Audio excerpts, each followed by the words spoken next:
Praise the Lord, hallelujah. దేవుని నామానికి మహిమ కలిగిన గాక. దేవుని యొక్క వాక్యం చదువుకుందాం. ప్రకటన 10. ప్రైజ్ ది లార్డ్, హల్లెలూయా. బలిష్ఠుడైన వేరొక దూత పరలోకం నుండి దిగి వచ్చుట చూచితిని. ఆయన మేఘం ధరించుకుని ఉండెను. ఆయన శిరస్సు మీద మేఘధనుస్సు ఉండెను. ఆయన ముఖము సూర్యబింబములను, ఆయన పాదములు అగ్నిస్తంభములై ఉండును. ఆయన చేతిలో విప్పబడిన ఒక చిన్న పుస్తకం ఉండెను. ఆయన తన కుడి పాదము సముద్రం మీదను, ఎడమ పాదం భూమి మీద మోపి సింహం గర్జించినట్లు గొప్ప శబ్దం ఆర్భటించెను. ఆయన ఆర్భటించినప్పుడు 7 ఉరుములు వాటి శబ్దములు పలికెను. ఆ 7 ఉరుములు పలికినప్పుడు రాయబోచుండగా 7 ఉరుములు పలికిన సంగతులకు ముద్ర వేయము, వాటి రాయవద్దని పరలోకంలో ఒక స్వరము పలికటి వింటిని. మరియు సముద్రం మీదను భూమి మీద నిలిచి ఉండగా నేను చూచిన దూత తన కుడి చేయి ఆకాశం తట్టు ఎత్తి పరలోకమునందులో ఉన్న వాటిని, భూమిని అందులో ఉన్న వాటిని, సముద్రమునందులో ఉన్న వాటిని సృష్టించి యుగయుగములు జీవించుచున్న వాని తోడు ఒట్టు పెట్టుకుని ఆలస్యం ఉండదు. కానీ 7వ దూత పలుకు దినములలో అతడు బూర ఊదబోచుండగా దేవుడు తన దాసులకు ప్రవక్తలకు తెలిపిన సువార్త ప్రకారము దేవుని మర్మము సమాప్తమగనని చెప్పాను. దేవుడి యొక్క వాక్యం దీవించుగాక. అలాగనే మరొక లేఖనం ఆదికాండం 43వ అధ్యాయం 29, 34, 29 నుండి 34 వరకు. అప్పుడతడు కన్నులెత్తి తన తల్లి కుమారుడును తన తమ్ముడైన బెన్యామిన్ చూసి, మీరు నాతో చెప్పిన మీ తమ్ముడు ఇతడేనా అని అడిగి, నా కుమారుడా, దేవుడు నిన్ను కరుణించునుగాక నేను. అప్పుడు తన తమ్ముడి మీద యేసేవునకు ప్రేమ పొర్లుకొని వచ్చును గనుక అతడు త్వరపడి ఏడ్చుటకు చోటు వెతికి లోపల గదిలోనికి వెళ్ళి అక్కడ ఏడ్చెను. అప్పుడు అతడు ముఖము కడుకొని వెలుపలకు వచ్చి తన్ను తాను అణుచుకొని భోజనం వడ్డించుడని చెప్పాను. అతనికిని వారికిని అతనితో భోజనం చేయుచున్న ఐగుప్తులకు వేరువేరుగా వడ్డించిరి. ఐగుప్తులు హెబ్రీలతో కలిసి భోజనం చేయరు, అది ఐగుప్తీయులకు హేయము. జ్యేష్ఠుడు మొదలుకొని కనిష్ఠుడి వరకు వారు అతని ఎదుట తమ తమ ఈడు చొప్పున కూర్చుండరు గనుక ఆ మనుషులు ఒకని వైపు ఒకడు చూచి ఆశ్చర్యపడిరి. మరి అతడు తన ఎదుట వారికి వంతులెత్తి పంపెను. బెన్యామీను వంతు వారందరి వంతుల కంటే 5 అంతలు గొప్పది. వారు విందు ఆరగించి అతనితో కలిసి సంతుష్టిగా తాగిరి. దేవుడి యొక్క వాక్యం దీవించుగాక. ప్రార్థించుకుందాం. పరిశుద్ధుడా, మహోన్నతుడా, సర్వశక్తిమంతుడా, నీ కొందనాలు.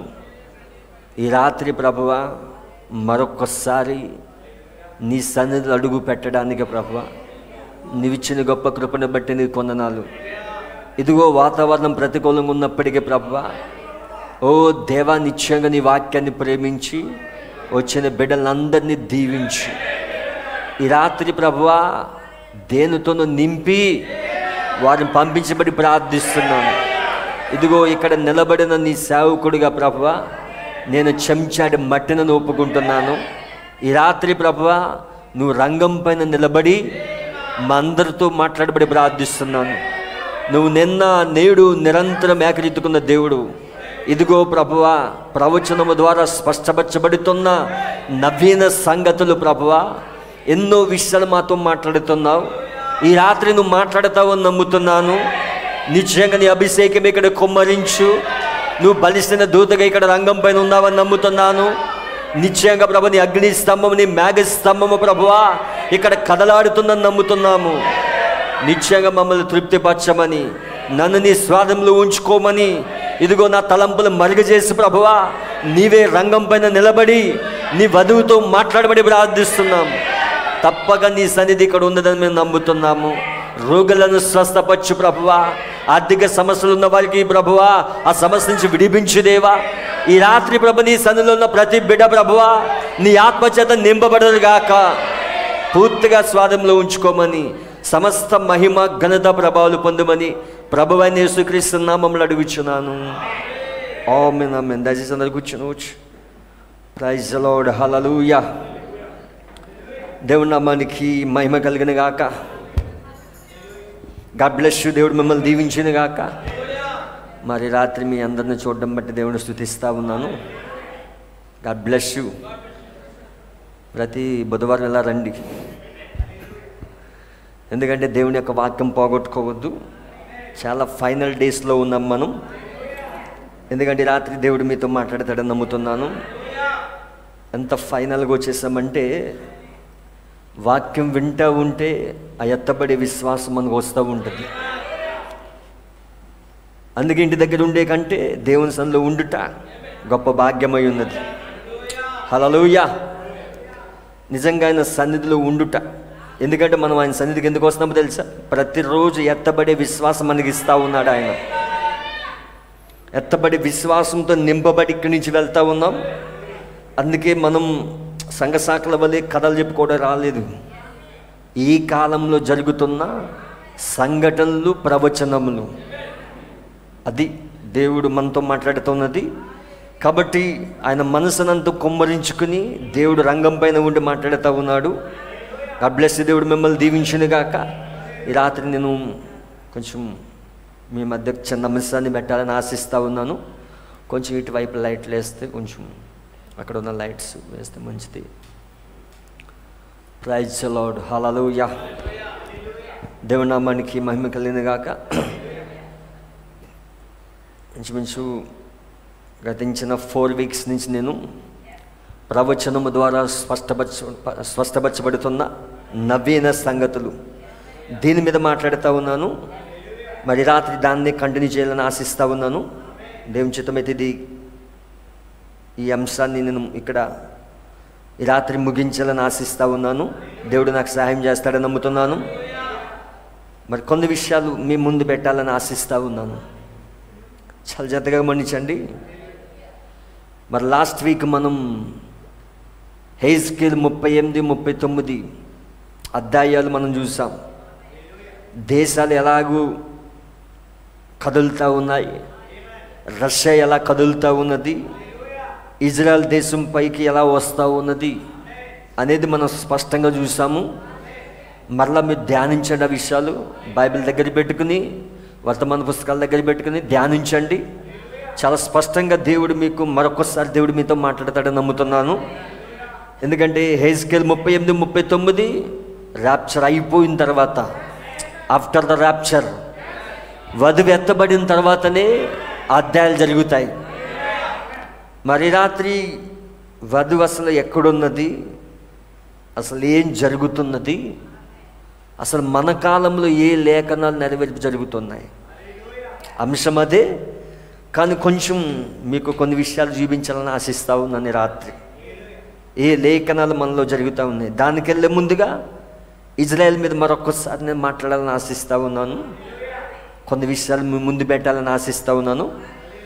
ఆ ఇజ్రాయెల్ దేశం కోసం మీకు ముందు పెట్టిన తర్వాత నేను యేసు దగ్గరికి వెళ్తా. అక్కడ అద్భుతమైన విషయాలు ఉన్నాయి. మన కాలంలో ఏ ప్రవచనాలు నెరవేర్పు జరుగుతున్నాయో దేవుడు ఆది కాండం నుంచే మాట్లాడుతూ ఉన్నాడు. ఈ కాలం కోసం, ఈ కాలంలో జరుగుతున్న సంఘటనల కోసము దేవుడు ఆది కాండం నుండే ప్రవచిస్తూ ఉన్నాడు ఆయన. అందుకే బైబిల్ అంతా ముద్రలు తెరవబడిన తర్వాత బైబిల్ అంతా ఇప్పుడు జరుగుతూ ఉన్నది. హల్లెలూయా. ఏదైతే ప్రవచనాలుగా ఉన్నాయో అవన్నీ కూడా, ఏదైతే ఛాయలలో, నీడలలో దేవుడు ఏదైతే రాయించాడో ఇప్పుడు అవన్నీ స్పష్టంగా మన కళ్ళ ఎదుట జరుగుతూ ఉన్నాయి. మరి ఈ విషయాలు మనం గమనించినప్పుడు, దీన్ని మనం చూస్తున్నప్పుడు చాలా జాగ్రత్తగా గమనించండి. ఈ లేఖనాలు జరగడం మనం చూస్తున్నప్పుడు వధువు మేల్కోవాల్సిన అవసరం ఉన్నది. హల్లెలూయా. వధువు మేల్కొనే సమయం ఇది. దేవుని నామమున మహిమ కలుగును గాక. అందుకే ప్రతి వర్తమానము ఎత్తబడి విశ్వాసాన్ని ఇస్తుంది మీకు. ఎందుకంటే ఇప్పుడు లేఖనాలు, ప్రస్తుతం జరుగుతున్న లేఖనాలు, మన కాలంలో జరుగుతున్న లేఖనాలు, అవి ఛాయల్లో, నీడల్లో రాయబడి ఉండవచ్చు, ప్రవక్తలు ప్రవచించి ఉండవచ్చు. కానీ ఇప్పుడు మన కాలంలో ఆ లేఖనాలన్నీ జరుగుతూ ఉన్నాయి. నిజంగా ఇప్పుడు లేఖనాలు జరగడం మనం చూస్తున్నాం. అవునా? సంఘ శాఖలు చూడలేరు దీన్ని, ఒక్క వధువు మాత్రమే చూడగలదు. ఎందుకో తెలుసా? మన కాలానికి దేవుడు 7వ దూతని పంపించాడు ఆయన. అవునా? ప్రవక్తను పంపించాడు కాబట్టి ఇప్పుడు మనం స్పష్టంగా చూడగలుగుతూ ఉన్నాం. చాలా జాగ్రత్తగా వినండి. ఇప్పుడు ఇజ్రాయెల్ దేశం అనేది యుద్ధంలో ఉన్నది, అవునా? ఒక విషయం గమనించండి, ఇప్పుడు ఆ యుద్ధాన్ని బట్టి మనకి ఏం భయం లేదు, ఏ మాత్రం భయం లేదు. ఎందుకో తెలుసా? వధువుకి ఏం జరుగుతుందో దేవుడు ముందుగానే రివీల్ చేశాడు. ఇప్పుడు అది ఎందుకు జరుగుతుందో మనకు తెలుసు, భవిష్యత్తులో ఏం జరగబోతుందో మనకు తెలుసు. హల్లెలూయ. ఎందుకంటే గ్రంథం మనం తింటా ఉన్నాం. ఇప్పుడు యోహాను ఈ గ్రంథం తింటా ఉన్నాడు. అందుకే ప్రపంచంలో జరుగుతున్న సంఘటనలు బట్టి వధువు ఎన్నడూ భయపడదు. ఎందుకు భయపడదు తెలుసా? ఆల్రెడీ వధువుకి ఒక నిశ్చయిత ఉన్నది. ఇప్పుడు ఎందుకు? ఆయనతో వివాహం అయ్యినది. మన శిరస్సు దిగొచ్చాడు. ఇప్పుడు ఆయన విత్తనాన్ని మనలో వేశాడు. ఇప్పుడు అవునా? ఆయన మనము ఒక్కటై ఉన్నాం ఇప్పుడు. అందుకే వధువు భయపడదు. ఇప్పుడు ప్రపంచంలో జరుగుతున్న సంఘటనలు చూసి వధువు నిశ్చంతగా ఉంటుంది. ఎందుకు తెలుసా? వెళ్ళిపోయే సమయం ఆసన్నమైందని, మనం వెళ్ళిపోయే సమయం, ఎత్తబడే సమయం ఆసన్నమైందని వధువుకి ఆ సంఘటనల ద్వారా చూపించబడతా ఉన్నది. కానీ ప్రపంచంలో చాలామంది భయపడవచ్చు, ఏం జరుగుతుందో టెన్షన్ పడవచ్చు. కానీ మనకు మాత్రం దేవుడు ముందుగానే రివీల్ చేశాడు. వధువుకి ప్రతి సంఘటన ఏం జరగబోతున్నదో అవన్నీ కూడా ప్రవక్త ద్వారా ముందుగానే మాట్లాడాడు ఆయన. అందుకే వధువుగా ఇప్పుడు మనం భయపడం. వధువు ఇప్పుడు ధైర్యంగా ఉంటుంది జరుగుతున్న సంఘటనలను బట్టి. ఎందుకో తెలుసా? మనం ఇక్కడ శాశ్వతంగా ఉండం.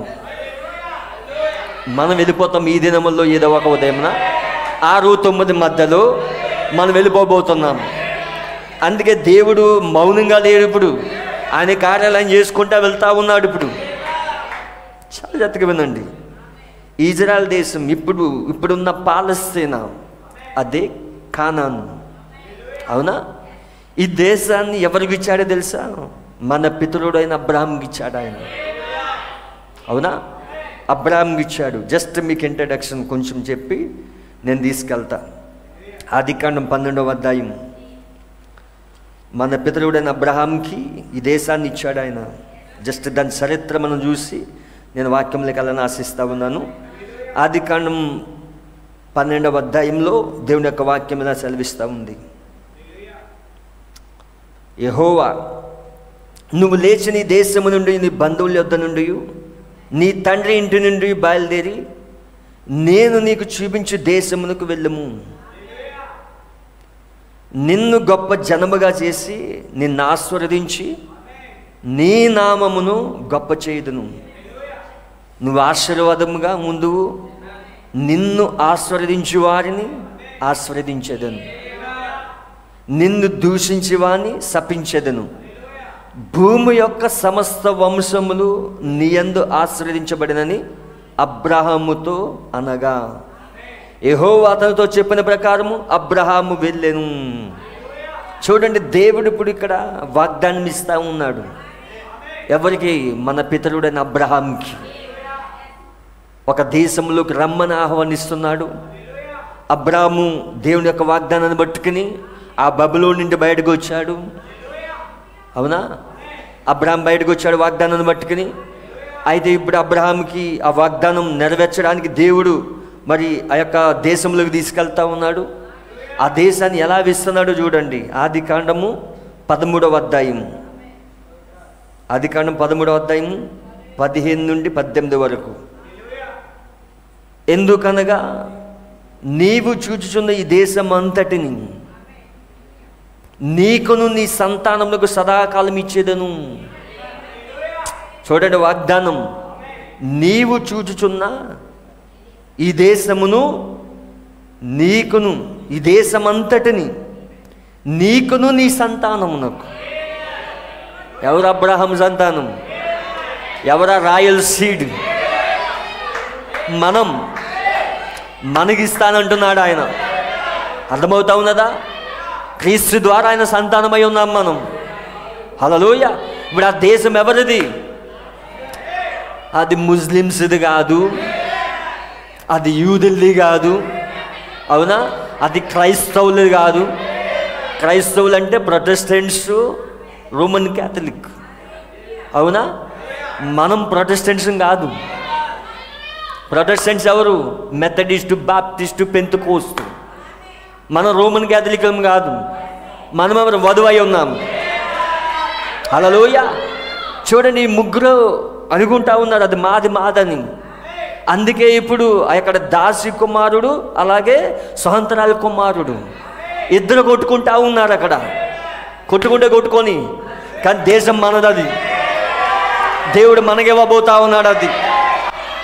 అందులో నివసించేది మనం, 1000 ఏళ్ల పరిపాలన చేసేది మనం. అవునా? అందుకే దేవుడు ఇప్పుడు వాగ్దానం ఇస్తా ఉన్నాడు ఇక్కడ. నీవు చూచుని దేశం అంతటి నీకును నీ సంతానమును సదాకాలం ఇచ్చేదను, మరి నీ సంతానం భూమి మీద నుండి రేణువుల వల్ల విస్తరింపజేసేదను. ఎట్లనగా ఒకడు భూమి మీద నుండి రేణువులు లెక్కింపగలిగిన ఎడల నీ సంతానం కూడా లెక్కించవచ్చును. నువ్వు లేచి దేశం యొక్క పొడుగును వెడల్పును దానిలో సంచరించము, అది నీకిచ్చదని అబ్రహాముతో చెప్పాను. అప్పుడు అబ్రహాము తన గుడారం తీసి హెబ్రోనులో మమ్రే దగ్గర ఉన్న సింధూర వృక్ష వనములో దిగి అక్కడ యెహోవాకు బలిపీఠం కట్టాను. ఇప్పుడు అబ్రహాంకి ఇచ్చాడు అది, ఆ దేశాన్ని. అబ్రహాంతో పాటు అబ్రహాం యొక్క రాయల్ సీడ్, అబ్రహాం యొక్క సీడ్ ఎవరు? ఇప్పుడు మనమై ఉన్నాం. అవునా? వాగ్దాన కుమారుడు ఇస్సాకు, ఇస్సాకులో నుంచే యేసుక్రీస్తు వచ్చాడు. అసలైన సంతానం ఎవరు? క్రీస్తు. అవునా? క్రీస్తు నుండే మనం దీవించబడ్డాం ఇప్పుడు. అందుకే మనం అబ్రహాం యొక్క వంశంలో నుండి మనం పుట్టలేదు, కానీ క్రీస్తు ద్వారా మనం వచ్చాం. అవునా? క్రీస్తు ద్వారా మనం అబ్రహాము సంతానం అయ్యాం. ఇప్పుడు చాలా జాగ్రత్తగా వినండి. ఆదికాండం 15:18.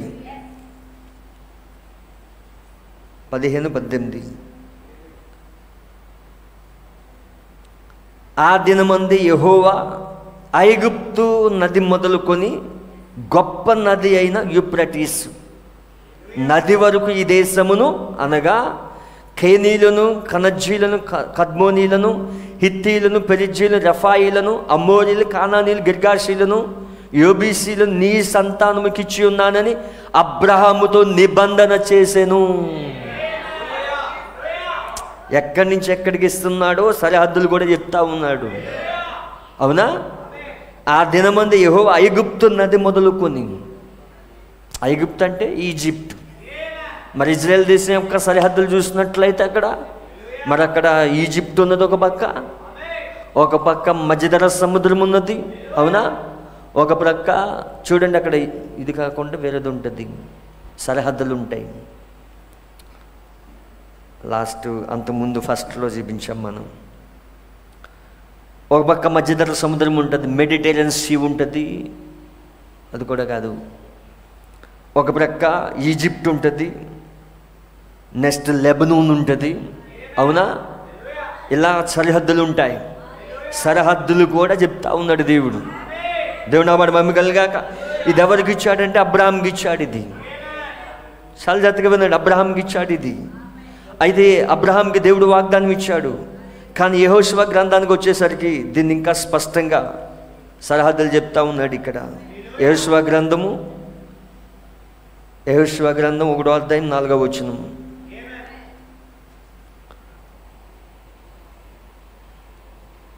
తెలుగులో ఉంటుంది, చూడు లోపల చూస్తాడు బ్రదర్. చూడండి ఇక్కడ లేఖనం చూద్దాం.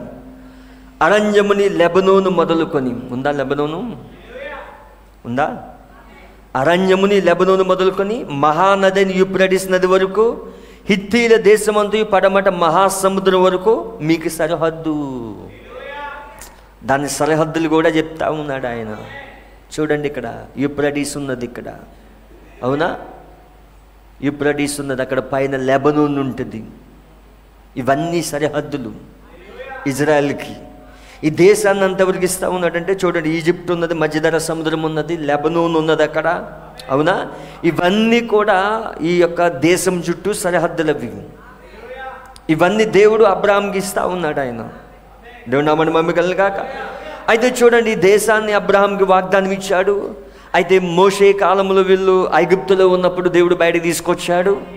బయటికి తీసుకొచ్చిన తర్వాత యెహోషువ కాలం వచ్చేసరికి దేవుడు ఇప్పుడు ఏం చేస్తున్నాడంటే, ఏ దేశాన్ని అయితే ఇస్తానన్నాడో ఆ దేశాన్ని ఇప్పుడు అన్ని గోత్రాలకి 12 గోత్రాలకి యెహోషువ కాలంలో స్వాస్థ్యాలు పంచిపెడుతూ ఉన్నాడు. ఏ విధంగా స్వాస్థ్యాలు పంచిపెడతాడో తెలుసా? యుద్ధములు చేసి దాన్ని స్వాధీనపరుచుకొని. అవునా? యెహోషువ కాలంలో యుద్ధాలు జరిగాయా? యుద్ధాలు చేసి ప్రతి ప్రాంతాన్ని స్వాధీనపరుచుకొని యెహోషువ కాలంలోనే స్వాస్థ్యంగా ఇవ్వబడింది వాళ్ళకి. అవునా? ఆ దేశాన్ని స్వాధీనపరుచుకున్నారు వాళ్ళు. వెళ్ళి అడిగితే ఇచ్చేయలేదు, ఇది మాదని చెప్తే ఇచ్చేయలేదు. వాళ్ళు యుద్ధాలు చేశారు. శత్రు యొక్క గవిని స్వాధీనపరుచుకోవడానికి వాళ్ళు యుద్ధాలు చేశారు. వాళ్ళు అక్కడ యుద్ధములు చేసి ఆ దేశాన్ని సంతరించుకున్నారు వాళ్ళు. యెహోషువ కాలంలో యుద్ధం లేకుండా అక్కడ విజయం లేదు అక్కడ. అవునా? యుద్ధం లేకుండా వాళ్ళకి విజయం లేదు అక్కడ. అందుకే ప్రతి యొక్క స్వాస్థ్యము వాళ్ళు పొందుకునేటప్పుడు వాళ్ళు యుద్ధాలు చేస్తూ ఉన్నారు. ఆ యుద్ధాల్లో ఎవరు తోడై ఉన్నారంటే దేవుడు తోడై ఉన్నాడు వాళ్ళకి. ప్రతి యుద్ధంలో దేవుడు తోడై ఉన్నాడు వాళ్ళకి. యెహోషువ కాలంలో దాన్ని స్వాధీనపరుచుకున్నారు వాళ్ళు. అవునా? దేవుడు నామమున మహిమ కలుగును గాక. ఇక్కడ మొదటి దినవృత్తాంతాలు చూసినట్లయితే, మొదటి దినవృత్తాంతాల గ్రంథం కొంచెం అలజాతిగా వినండి దీన్ని. 11వ అధ్యాయం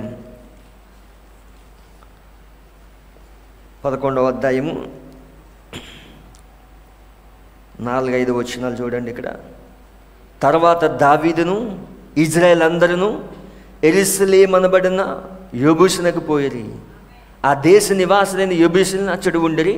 అప్పుడు నీవు వీని యందు ప్రవేశించకూడదని యెబూసి కాపురస్తులు దావీదుతో అనగా, దావీదు పట్టణమనబడిన సియోను కోటను పట్టుకొనును. ఒక్కొక్కటి స్వాధీనపరుచుకుంటూ దావీదు కూడా అక్కడ నుండే పరిపాలన చేశాడు. అవునా? ఇప్పుడు దావీదు ఏమనుకున్నాడంటే మందిరం కట్టాలనుకున్నాడు. కానీ దావీదు నడుములోంచి వచ్చిన సొలొమోను మందిరం కట్టాడు అక్కడ. అవునా? సొలొమోను మందిరం కట్టాడు అక్కడ. చూడండి, సొలొమోను మందిరం ఎప్పుడు కట్టాడంటే క్రీస్తుపూర్వం 950లో కట్టాడు. మందిరం కట్టబడింది అక్కడ. అవునా? ఆ సొలొమోను కట్టిన మందిరము, ఆ సొలొమోను తర్వాత ఇజ్రాయేల్ 2 భాగాలుగా విడిపోయింది. సొలొమోను తర్వాత 10 గోత్రాలు ఒక పక్క అయిపోయింది, 2 గోత్రాలు ఇంకొక పక్క వెళ్ళిపోయింది. అవునా? ఈ 10 గోత్రాలు ఒక పక్క, 2 గోత్రాలు ఒక పక్క. అదే ఇజ్రాయెల్ రాజ్యము, యూదా రాజ్యం. అవునా? ఇప్పుడు ఈ 2 గోత్రాలు వేరైపోయిన తర్వాత దేవుడు ఇప్పుడు ఏం చేస్తూ ఉన్నాడంటే, ఇక్కడ నెబుకద్నెజరు వచ్చి మళ్ళా కట్టిన మందిరాన్ని దాన్ని మొత్తం ధ్వంసం చేశాడు. అవునా? అది కూడా ప్రవచనమై ఉన్నది. ఇర్మియా కాలంలో దేవుడు ప్రవచించాడు. దాన్ని ఎప్పుడైతే ధ్వంసం చేశాడో, మొత్తం కూల్చేశాడో, మరలా వీరు చెరలోకి వెళ్ళిపోయారు. అది ఎప్పుడు మందిరం నెబుకద్నెజరు వచ్చి కూల్చేశాడంటే 586 క్రీస్తుపూర్వం. అవునా? దేవుడు ఈ యొక్క మందిరాన్ని కూల్చేశాడు. తర్వాత ఆ మందిరం ఎప్పుడైతే ధ్వంసం చేయబడిందో, తర్వాత చూడండి, నెబుకద్నెజరు పరిపాలించిన తర్వాత మాదీయులు, పారసీకులు పరిపాలించారు. నేనేం చెప్తున్నానంటే, అబ్రాహాంకి ఇవ్వబడిన వాగ్దాన దేశం వారు యెహోషువ కాలంలో ఎలా స్వాస్థ్యంగా పొందుకున్నారు, తర్వాత దావీదు ఎలా పరిపాలించాడు, సొలొమోను ఎలా పరిపాలించాడు, మందిరం ఎలా కట్టారు, ఆ మందిరం ఎలా కూల్చివేయబడింది, ఆ మందిరం కూల్చివేయబడిన తర్వాత మరలా ఏ కాలంలో రెండవసారి మందిరం కట్టారు, ఇది ఎవరెవరి చేతిలోకి వెళ్ళిపోయింది. అవునా? ఇప్పుడు ఆ దేశాన్ని ఎలా మరలా స్వతంత్రించుకుంటా ఉన్నారు దాన్ని చెప్తున్నాను మీకు. అందుకే ఇయర్స్ తోటి సహా చెప్తా ఉన్నాను మీకు. చూడండి, 537వ సంవత్సరంలో క్రీస్తుపూర్వం మీద అంతా కూడా అక్కడ కోరేసు రాజు. అవునా? కోరేసు రాజు ఎవరంటే పారసిక రాజు. మాదీలు, పారసికులు. మాదీలు రాజు ఎవరంటే దర్యావేషు. కోరేసు రాజు ఎవరంటే పారసిక రాజు. ఆ కాలంలో మరలా మందిరం కట్టడానికి ఇది ఎక్కడ ఉంటుందంటే ఎజ్రా గ్రంథంలో ఉంటుంది. ఎజ్రా గ్రంథము 1వ అధ్యాయము. పారసిక దేశపు రాజైన కోరేసు ఏలుబడిలో మొదటి సంవత్సరం ముందు ఇర్మియా ద్వారా పలకబడిన తన వాక్యమును నెరవేర్చుటకై యెహోవా పారసిక దేశపు రాజు అయిన కోరేసు మనసును ప్రేరేపింపగా అతడు తన రాజ్యమంతటా చాటింపు చేయించి రాత మూలంగా ఇట్లు ప్రకటన చేయించెను. పారసికపు రాజైన కోరేసి ఆజ్ఞాపించదేమనగా, ఆకాశమందుని దేవుడని యెహోవా లోకమందున్న సకల జనములను నా వశం చేసి యూదా దేశమందున్న యెరూషలేములో తనకు మందిరం కట్టించమని నాకు ఆజ్ఞ ఇచ్చి ఉన్నాడు. ఇప్పుడు నెబుకద్నెజరు వచ్చి, బబులోను రాజు వచ్చి ఆ మందిరాన్ని కూల్చేశాడు, సొలొమోను కట్టిన మందిరాన్ని. ఇప్పుడు మరలా కోరేసు కాలంలో ఆజ్ఞ వచ్చింది మళ్ళా మందిరం కట్టించడానికి. అవునా? ఇప్పుడు వాళ్ళు చెరలోకి వెళ్ళిపోయారు, 70 సంవత్సరాలు చెరలో ఉన్నారు. అప్పుడు దానియేలు కూడా అక్కడే ఉన్నాడు. అవునా? మొత్తం దానియేలు గ్రంథంలో చెప్తున్నట్లుగా 4 రాజ్యాలు ప్రపంచాన్ని ఏలాయి. మొదటిది బబులోను రాజ్యము, రెండవది పారసీకులు, మూడవది గ్రీకులు, గ్రేట్ అలెగ్జాండర్ ఏలాడు. తర్వాత అన్యుల రోమ్, మోకాళ్ళ కాలంలో అన్యుల రోమ్ వెళ్ళింది. ఈ 4 రాజ్యాలు ప్రపంచాన్ని పరిపాలించాయి అవి.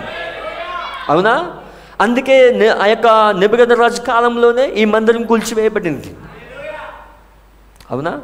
ఇర్మియా చెప్తున్నట్లుగా. తర్వాత ఇప్పుడు కోరేసు కాలంలో ఆజ్ఞ వచ్చింది మందిరం కట్టించమని.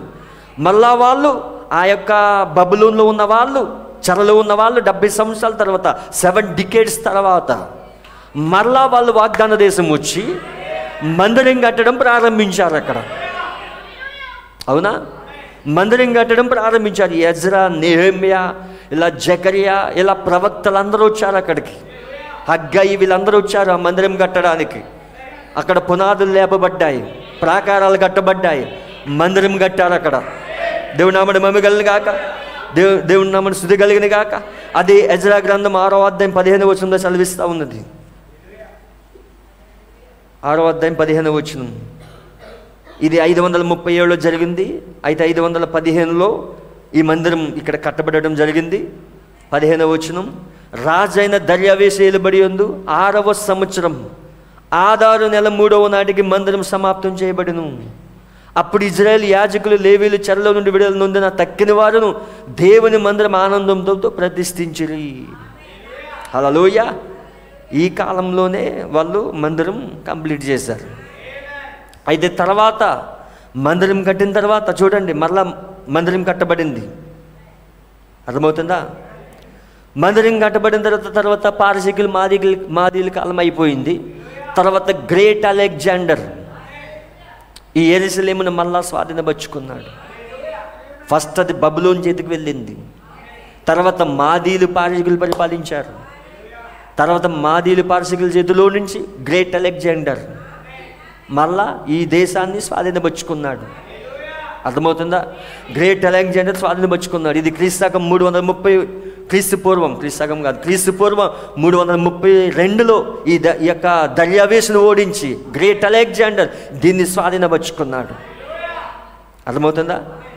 తర్వాత ఈ యొక్క మందిరం యేసు వచ్చేసరికి మోకాళ్ళ కాలంలో ఈ మందిరం, అప్పటికే అన్యుల రోము, ఆ గ్రేట్ అలెగ్జాండర్ మళ్ళా యొక్క రోము ఓడించి రోమ్ చేతిలోకి వచ్చేసింది. ఇది ఈ యెరూషలేము ఎవరి చేతిలో ఉండి ఎవరి చేతిలోకి వస్తూ ఉన్నది, ఎవరు దాన్ని పరిపాలిస్తూ ఉన్నారు. ఇది ఎవరికి ఇచ్చాడు? అబ్రాహాంకి ఇచ్చాడు. అవునా? వాగ్దానం అబ్రాహాంకి ఇచ్చాడు, అబ్రాహాం సంతానానికి ఇచ్చాడు. దేవుని నామమున మహిమ కలుగాక. తర్వాత అన్యుల రోమ్ ప్రపంచాన్ని వెళ్తూ ఉన్నది. యేసుక్రీస్తు వచ్చే కాలంలో అది పూర్తిగా అన్యుల రోమ్గా ప్రపంచాన్ని ఆళ్తూ ఉన్నది. అర్థమవుతుందా? మరి అక్కడే టైటస్ చక్రవర్తి వచ్చాడు. క్రీస్తు వచ్చిన తర్వాత క్రీస్తకం 70వ సంవత్సరంలో టైటస్ వచ్చి ఈ మందిరాన్ని, మొదటి మందిరాన్నేమో బబులోను రాజు నెబుకద్నెజరు వచ్చి కూల్చేశాడు. ఇప్పుడు ఈ కట్టబడిన మరలా ఈ మందిరాన్ని టైటస్ వచ్చాడు. టైటస్ వచ్చి ఏం చేశాడు? ఈ మందిరాన్ని కూల్చేశాడు. కూల్చివేసి అక్కడ ఇజ్రాయేల్ ప్రజలందరినీ చంపేశాడు. రక్తం ఏరులై పారింది. దేవుని నామమున మహిమ కలుగాక. అది క్రీస్తకం 70లో. అర్థమవుతుందా? తర్వాత ఈ యొక్క టైటస్ దగ్గర నుంచి రోమ్ తీసుకున్నది. అవునా? రోమ్ తీసుకున్న తర్వాత దాని తర్వాత ఈ యొక్క మందిరం ఉన్న ప్లేస్లో, ఆ మందిరం ఎప్పుడైతే తీసివేయబడిందో ఆ ప్లేస్ని ముస్లిమ్స్ స్వాధీనపరుచుకున్నారు. ముస్లిమ్స్ స్వాధీనపరుచుకొని అక్కడ ఓమార్ మసీదు కట్టారు వాళ్ళు. అది ఎప్పుడు కట్టారంటే 691లో అల్ అక్సా మసీద్. అక్కడ మందిరం, అక్కడ వాళ్ళు ఆ యొక్క యెరూషలేము ఏదైతే ఇప్పుడు సొలొమోన్ దేవాలయం ఉన్నదో ఆ ప్రాంతాన్ని ఆక్యుపై చేసి వాళ్ళు ఇప్పుడు ఓమర్ మసీదుని కట్టారు అక్కడ. అర్థమవుతుందా? తర్వాత ఇది వాళ్ళ చేతుల్లోకి, ఆ ముస్లిం చేతుల్లోకి వెళ్ళిపోయింది. తర్వాత ఇది ముస్లిం చేతుల్లో నుంచి మళ్ళా బ్రిటిష్ చేతిలోకి వెళ్ళింది. 1917లో బ్రిటిష్ చేతిలోకి వెళ్ళిపోయింది ఇది. వీళ్ళకి స్వాతంత్రం ఇచ్చే సమయానికి యెరూషలేంను ఎవరు పరిపాలిస్తారంటే బ్రిటిషర్స్. అవునా? బ్రిటిషర్స్ పరిపాలిస్తూ ఉన్నారు. అప్పుడే తర్వాత 2 ప్రపంచ యుద్ధాలు అయినాయి. 2 ప్రపంచ యుద్ధాలు అయిన తర్వాత అప్పుడు యెరూషలేంకి మరలా స్వాతంత్రం ఇవ్వాలని ఐక్యరాజ్య సమితిలో సంతకాలు చేశాయి. అవునా? ప్రపంచ పటంలోంచి పోయిన ఈ యొక్క దేశము, ఆయా చేతుల్లోకి వెళ్ళిపోయిన ఈ దేశము, అవునా, ఆయా రాజ్యాలు పరిపాలించిన దేశాన్ని ఇప్పుడు మరలా వాళ్ళ చేతిలోకి వచ్చింది. 1948లో వాళ్ళ చేతిలోకి వచ్చింది. ఇప్పుడు 1948లో వాళ్ళ చేతిలోకి వచ్చిన వెంటనే మరలా ముస్లిం దేశాలు, అన్ని దేశాలు కలిసి ఇజ్రాయెల్ పైకి యుద్ధానికి వచ్చాయి. ఆ యుద్ధంలో ఇజ్రాయెల్ గెలిచింది. అప్పుడే జన్మించిన పసికోన, అప్పుడే సొంత జెండా, సొంత రాజ్యం. అప్పుడు జనాభా ఎంత? వాళ్ళు 6 లక్షల మంది. అవునా? ప్రపంచ దేశాల్లో చెదిరిపోయిన వాళ్ళు వచ్చారు అక్కడికి. చిన్న జనాభా కలిగిన దేశం ముస్లిం కంట్రీస్ అంతా కూడా ఓడించింది. 48లో యుద్ధం జరిగింది. ఎందుకు ఇప్పుడు యుద్ధాలు జరుగుతున్నాయో తెలుసా? వాళ్ళు ఇప్పుడు యుద్ధం జరిగిన ప్రతిసారి ఏదో ఒక ప్రాంతాన్ని స్వాధీనపరుచుకుంటా ఉన్నారు వాళ్ళు. అక్కడ వెస్ట్ బ్యాంక్ని స్వాధీనపరుచుకుంటా ఉన్నారు, గోలాన్ హైట్స్ని స్వాధీనపరుచుకుంటా ఉన్నారు, ఇంకా చాలా ప్రాంతాలని స్వాధీనపరుచుకుంటా ఉన్నారు. ఇదంతా ఎవరి చేతిలోకి వెళ్ళిపోయింది? ముస్లిం చేతిలోకి వెళ్ళిపోయింది అది. అవునా? వాళ్ళు ఆక్యుపై చేస్తారు దాన్ని. ఎవరు? దాసి కుమారుడు. మరి స్వాతంత్రాల కుమారుడు ఇస్సాకు. అసలు వాగ్దాన దేశం ఎవరిది? వాగ్దానం ఉన్న వాళ్ళకే అది దేశం, అది అబ్రాహ్మ సంతానానికి అది. కానీ వాళ్ళు స్వాధీనపరుచుకున్నారు దాన్ని. ఇప్పుడు యుద్ధం జరిగిన ప్రతిసారి 67లో యుద్ధం జరిగింది, 1967లో కూడా యుద్ధం జరిగింది. అవునా? ఆ యుద్ధంలో కూడా వాళ్ళు గెలిచారు. దేవునామడి మమికలుగాక. 1956లో యుద్ధం జరిగింది, ఆపరేషన్ కాదేశ్. అది 68, 69, 70 వరకు ఒక యుద్ధం జరిగింది. అలా 1973లో యోమ్ కిప్పర్ ఆ పండగ జరుపుకుంటున్నప్పుడు మళ్ళా యుద్ధానికి వచ్చారు. ఐగుప్తు వచ్చింది, సిరియా వచ్చింది, ఈ యుద్ధాలు చేస్తూ ఉన్నారు. 1973లో యోమ్ కిప్పర్ అనే పండగ. 2023లో మరలా అదే పండగ జరుపుకుంటున్నప్పుడు ఈ హమాస్ టెర్రరిస్టులు వచ్చారు.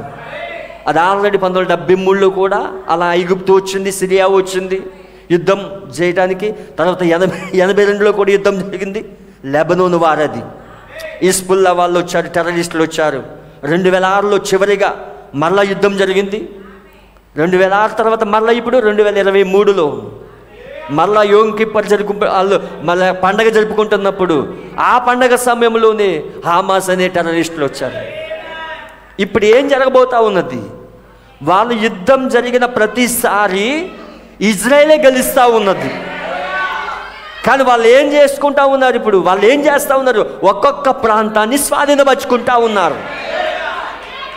ఒక్కొక్క ప్రాంతాన్ని స్వాధీనపరుచుకుంటున్నారు. ఇప్పుడు గాజా ఎవరిది? అది ఇజ్రాయెల్దే. అవునా? గాజా ఇజ్రాయెల్దేనా? మీకు లేఖనాలు చూపిస్తాను చూడండి. యెహోషువ గ్రంథం 10వ అధ్యాయం. గాజా వాళ్ళది. చాలా జాగ్రత్తగా ఉందండి. యెహోషువ గ్రంథం 10వ అధ్యాయము 47వ వచనం.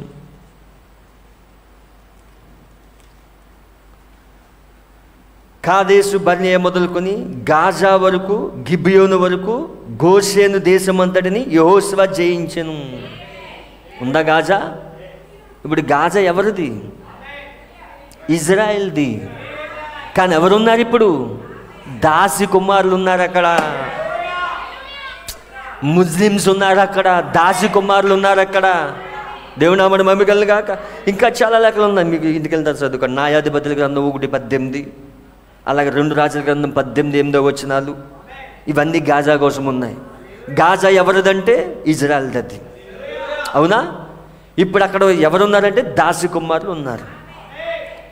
ఇప్పుడు గాజాను కూడా స్వాధీనపరుచుకుంటారు వీళ్ళు. అవునా? ఇప్పుడు గాజాను కూడా స్వాధీనపరుచుకున్నారంటే ఇంక మిగిలిందేంటి?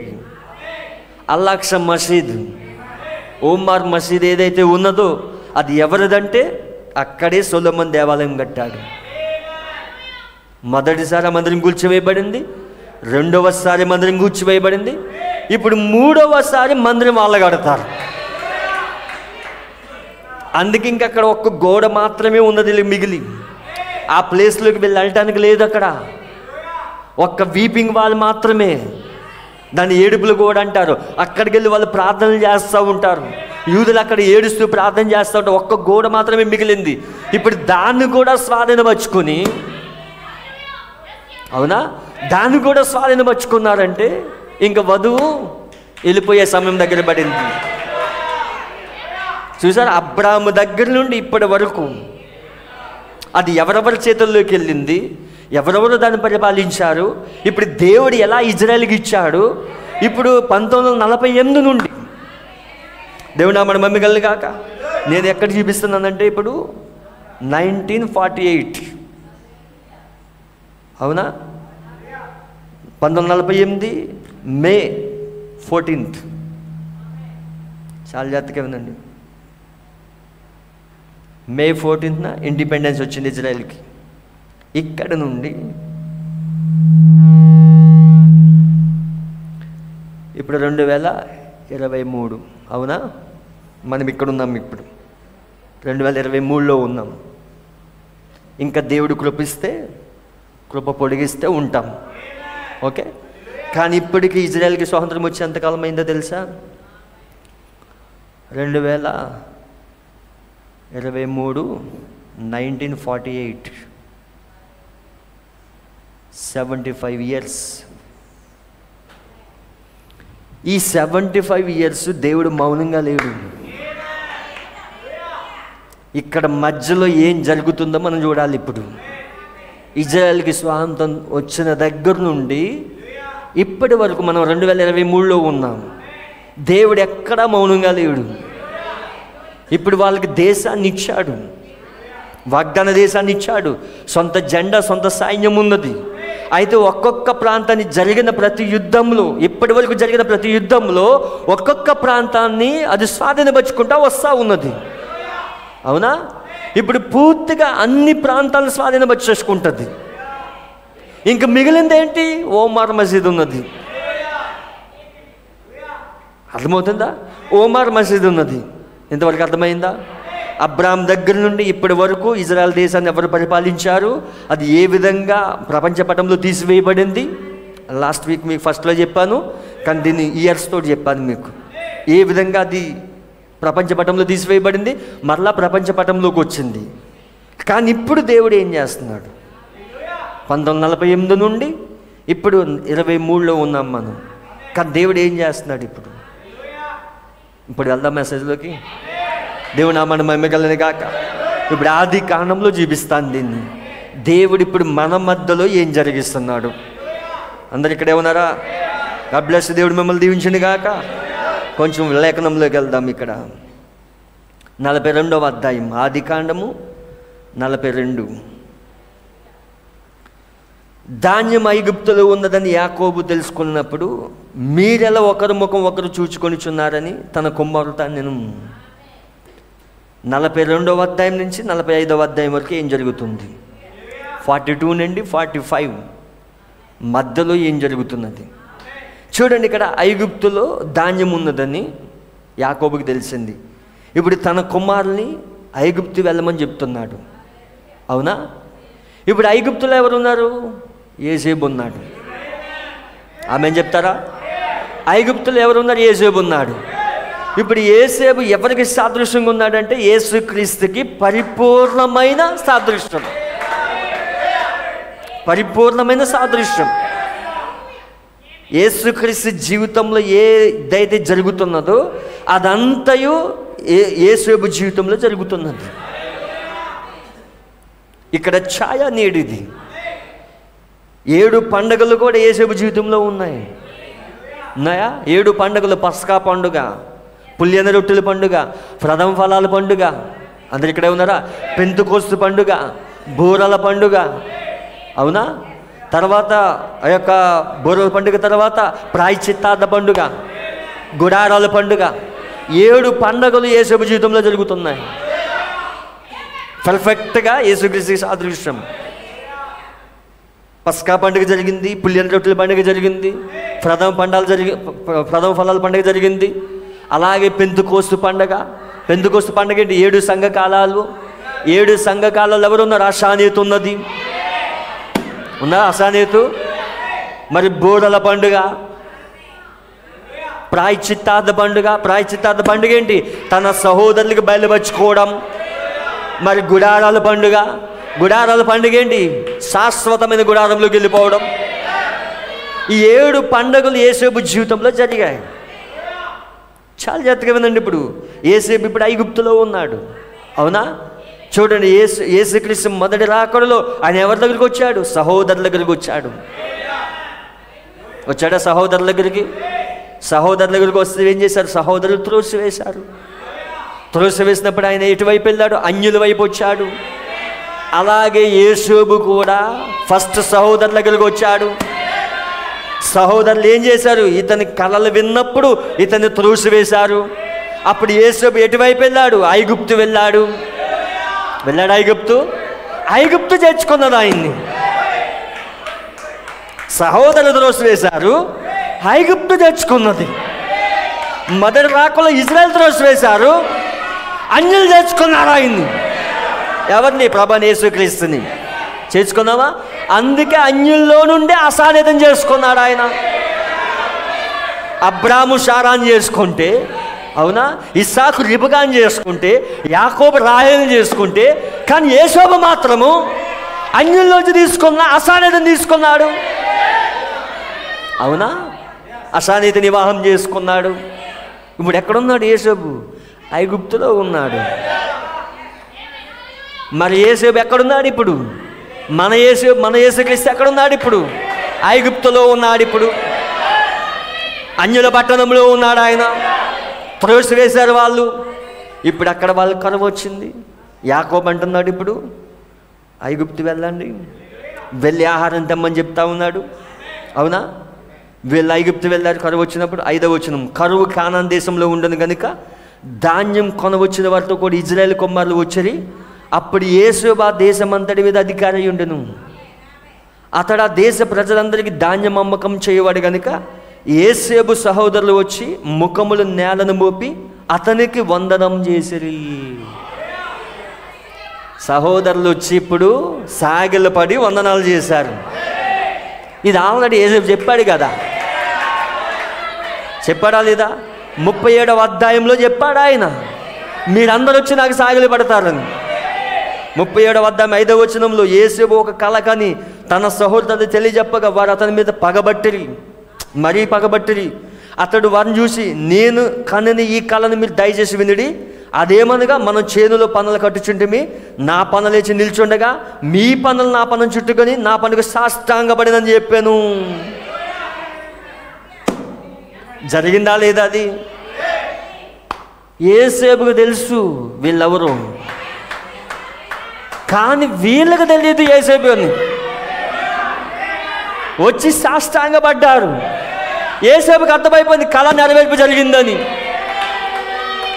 కళ జరిగిపోయిందని యేసేపుకు తెలుసు, కానీ వీళ్ళకి తెలియదు. ఐగుప్తులో ఒక అధికారికి సాష్టాంగ నమస్కారం చేస్తాం అనుకున్నారు తప్ప ఆ యొక్క ఐగుప్తులో ఉన్న ఆయన యేసేపు అని తెలియదు వీళ్ళకి. హల్లెలూయా. చూడండి 7వ వచనం, యేసేపు తన సహోదరులు చూసి వారి గుర్తుపట్టి వారికి అన్యుని వలె కనబడి వారితో కఠినంగా మాట్లాడి. ఎలా కనబడ్డాడు? అన్యుని వలె కనబడ్డాడు. వారితో కఠినంగా మాట్లాడుతున్నాడు. దేవుని నామమున మహిమ కలుగాక. చూడండి, ఇప్పుడు 1948లో నయోమి తిరిగి వచ్చింది. నయోమితో పాటు రూత్ వచ్చింది. వచ్చిందా లేదా? నయోమి ఎవరు? 1,44,000 మంది. రూత్ ఎవరు? వధువై ఉన్నది. ఇప్పుడు వాగ్దాన దేశంలోకి వస్తున్నారు, కానీ యేసేపు మాత్రం మనసు కఠినంగా ఉన్నది. వాళ్ళతో ఏం మాట్లాడట్లేదు, కఠినంగా ఉన్నది మనసు. ఇంకా అంజుని రూపంలో ఉన్నాడు ఆయన. పట్టుకున్నారా? వాళ్ళు వచ్చినా కానీ స్పందించట్లేదు. ఈయన ఏం స్పందించట్లేదు. ఎందుకు? వీళ్ళు 10 మంది కుమారులు వీళ్ళు. కానీ అసలు ఆయన ఒకరు రావాలి. అతను వచ్చినప్పుడు యేసేపు స్పందిస్తాడు. అందుకే 1948 నుండి వాళ్ళు వాగ్దాన దేశంలో ఉన్న యేసేపు స్పందించట్లేదు అక్కడ. ఎందుకు స్పందించట్లేదు తెలుసా? అసలైన ఒక ఆయన ఉన్నాడు, అతడే బెన్యామీను. బెన్యామీను వచ్చినప్పుడే యేసేపు స్పందిస్తాడు. అంతవరకు యేసేపు స్పందించాడు. ఇప్పుడు 1948 నుండి ఎందుకు స్పందించట్లేదు ఆయన? ఆది కాండంలో ఛాయలో నీడలో రాయబడింది. యేసేపు ఇక్కడ స్పందించట్లేదు, వాళ్ళు చూసి ఆడవట్లేదు, ఇంకా కఠినంగా ప్రవర్తిస్తూ ఉన్నాడు ఈయన. అసలు మీరెవరు? వేగు చూడ్డానికి వచ్చారా? అసలు మీరు ఎందుకు వచ్చారు ఈ దేశానికి? ఇదిగో మేము 12 మంది, ఒకే తండ్రి మాకు అన్నప్పుడు మా తండ్రి బ్రతుకున్నాడు అనలేదు ఆయన. మీ తండ్రి ఇంకా బతుకున్నాడా? మీ తండ్రి ఇంకా బతుకున్నాడా? యాకోబే కదా ఈ తండ్రి, అంజుని రూపంలో.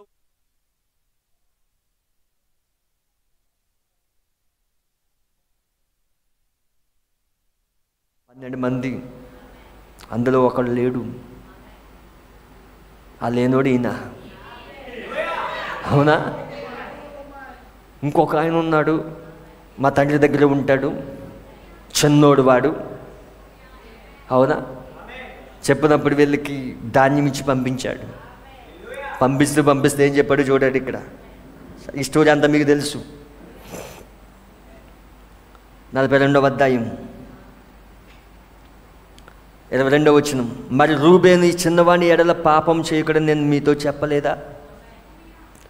అయినను మీరు వినరైతురు గనుక కాస్త రక్తాపరాధం మన మీద మోపబడుచున్నది వారికి ఉత్తరం ఇచ్చాను. యేసేబుని వాళ్ళ గుంటలో త్రేసేస్తున్నప్పుడు రూబేన్ అడిగి చెప్పాడు, ఆ రక్తాపరాధం మన పైన ఉంటుందని. అయితే ద్విభాషి వారి మధ్య ఉండిన గనుక తమ మాట యోసేపు గ్రహించిన వారు తెలుసుకోలేదు.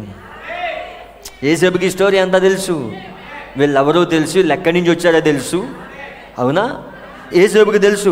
అతడు వారి యొద్ద నుండి అవతలకు పోయి ఏడ్చి మరల వారి యొద్ద వారితో మాట్లాడి వారితో సిమ్యోను పట్టుకుని వారి కన్నులు ఎదుట అతను బంధించెను.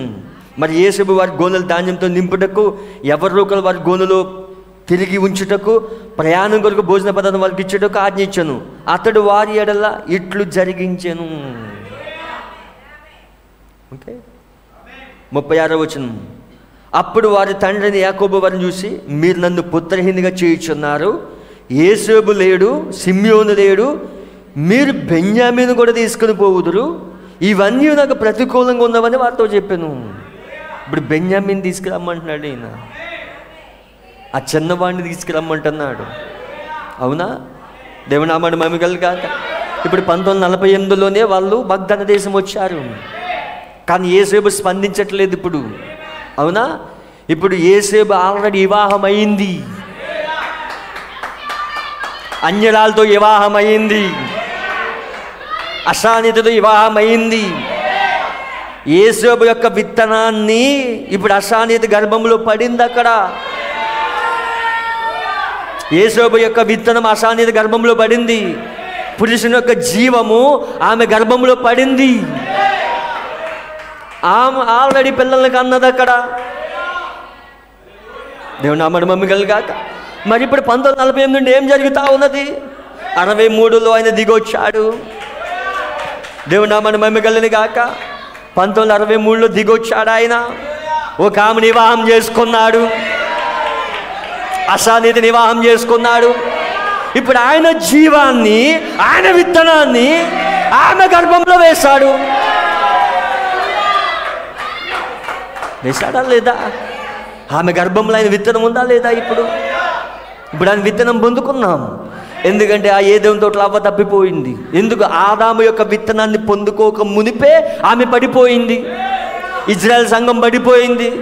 నైషా సభ దగ్గర ఉన్న వధువు పడిపోయింది. అవునా? ఆ పెండ్లి కుమార్తె కూడా పడిపోయింది. కానీ ఈ పెండ్లి కుమార్తె ఈమె పడిపోదు. ఎందుకు పడిపోదంటే ఆయన తన జీవాన్ని ఈమెలో పెట్టాడు. ఈమెలో ఆయన జీవం ఉన్నది, ఆయన విత్తనం ఈమెలో ఉన్నది. ఇప్పుడు ఆ గర్భాన్ని మూసేశాడు. అందుకే వధువు వాక్యం చేత గర్భము ధరించింది. అవునా? ఇప్పుడు ఆయన వాక్యం ద్వారా గర్భం ధరించాం మనం. ఇప్పుడు అసానీతిగా ఆల్రెడీ యేసేబుతో వివాహం అయిపోయింది. అయితే ఇప్పుడు యేసేబు ఏం చేస్తూ ఉన్నాడు? అసానీతికి మర్మములన్నీ రివీల్ చేస్తున్నాడు. హల్లెలూయా. జప్నత్ పనూహు అంటే మర్మములు బయలుపరిచేవాడు. యేసేబు పేరేంటి? జప్నత్ పనేహు. అసానీతికి చెప్తా ఉన్నాడు. ఇప్పుడు ఆయన మర్మములన్నీ, ఆయన మనసులో ఉన్నదంతయు కుమరిస్తా ఉన్నాడు. ఏ మర్మం చెప్తా ఉన్నాడు ఆయన?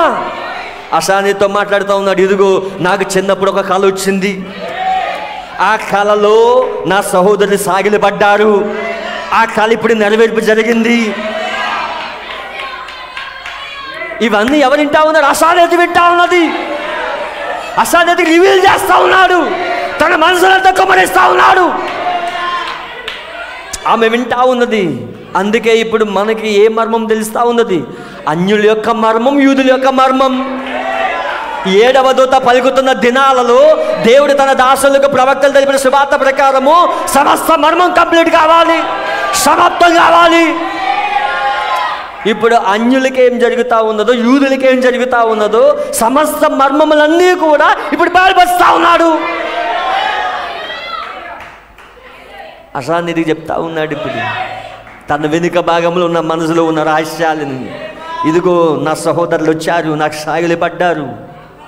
నీకు విషయం తెలుసా? వాళ్ళకి నేను బయలుపరచుకోబోతున్నాను. నీకెలాగైతే బయలుపరుచుకున్నానో వాళ్ళకు కూడా నేను బయలుపరచుకోబోతున్నాను చెప్పాడు అసానీతికి. అసానీతికి ఆ విషయం తెలుసా? హల్లెలూయా. నేను మొదటిసారి వాళ్ళ యొద్దకే వచ్చాను, కానీ వాళ్ళు నన్ను త్రోసేశారు. వాళ్ళు నీ నిమిత్తం వాళ్ళు గుడ్డి వాళ్ళు చేశాను, నీ నిమిత్తం వాళ్ళు గుడ్డి వాళ్ళు అయ్యారు.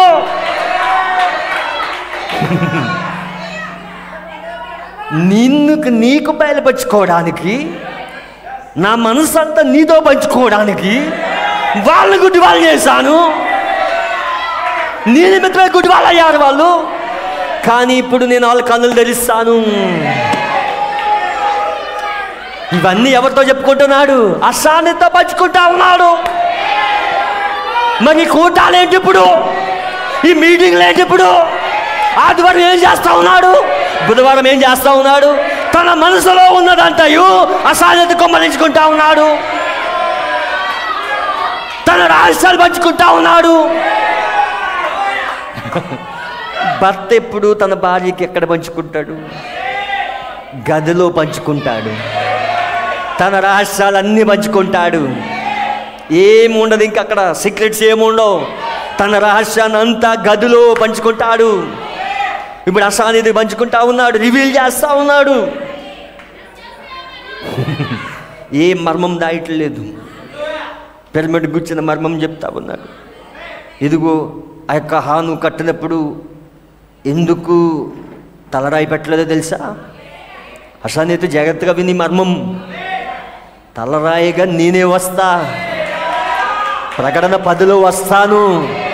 అందుకే హానుకు పెట్టలేదు. అక్కడ మొదటి రాకల్లో వచ్చినప్పుడు ఆ తలరాయిని త్రోసి వేస్తారని చెప్పి హానుకు పెట్టలేదు అక్కడ.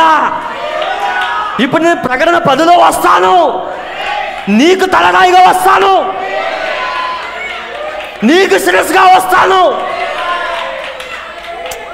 వాక్యాన్ని ఎంజాయ్ చేయాలండి. వాక్యాన్ని ఎప్పుడు ఆనందించాలి మనం. నువ్వు ఎప్పుడు ఎంజాయ్ చేయగలుగుతావు తెలుసా? ఆ వాక్యంని నువ్వు లాక్కుంటున్నప్పుడు నువ్వు ఎంజాయ్ చేయగలుగుతావు. నేను ప్రకటన 10లో వస్తాను, నీకు శిరస్సుగా వస్తాను నేను. ఏడవ దూత వచ్చి సమస్త మర్మములు బోధిస్తాడు. నా యొక్క కుడి చేతులు 7 నక్షత్రాలు ఉన్నాయి. ఆ 7వ నక్షత్రాన్ని పంపుతాను నేను. ఆ 7వ నక్షత్రం పంపించినప్పుడు దేవుడు తన దాసులకు ప్రవక్తలు తెలిపిన సువార్త ప్రకారము దేవుని మర్మం సమాప్తం అవుతుంది. ఒక్కొక్క మర్మముని బయలుపరుచుకుంటా ఉన్నాడు, అసానిధిగా చెప్తా ఉన్నాడు. అందుకే యూదుల యొక్క మర్మం ఎవరికి తెలుసు? మెథడిస్ట్కి తెలియదు, బాప్టిస్ట్కి తెలియదు, పెంతెకోస్తుకి తెలియదు, సిఎస్ఐకి తెలియదు, బైబిల్ మిషన్ తెలియదు. అసానిధికి తెలుసు, వధువుకి తెలుసు. అందుకే యుద్ధం జరుగుతున్నది అసానిధికి తెలుసు. మెథడిస్ట్కి తెలియదు, బాప్టిస్ట్కి తెలియదు, పెంతెకోస్తుకి తెలియదు, సంఘ శాఖలకు తెలియదు, 33,000 సంఘ శాఖలు తెలియదు. అక్కడ యుద్ధం ఎందుకు జరుగుతుందో అసానిధికి తెలుసు. అక్కడ యుద్ధం ఎందుకు జరుగుతున్నదో, ఆ యుద్ధం ఎందుకు అక్కడ జరుగుతూ ఉన్నదో, ఆ యుద్ధంలో ఏం జరుగుతుందో అసానిధికి తెలుసు. ఇప్పుడు ఎందుకు 7వ దూత వచ్చి మొత్తం మర్మం బయట పెట్టాడు.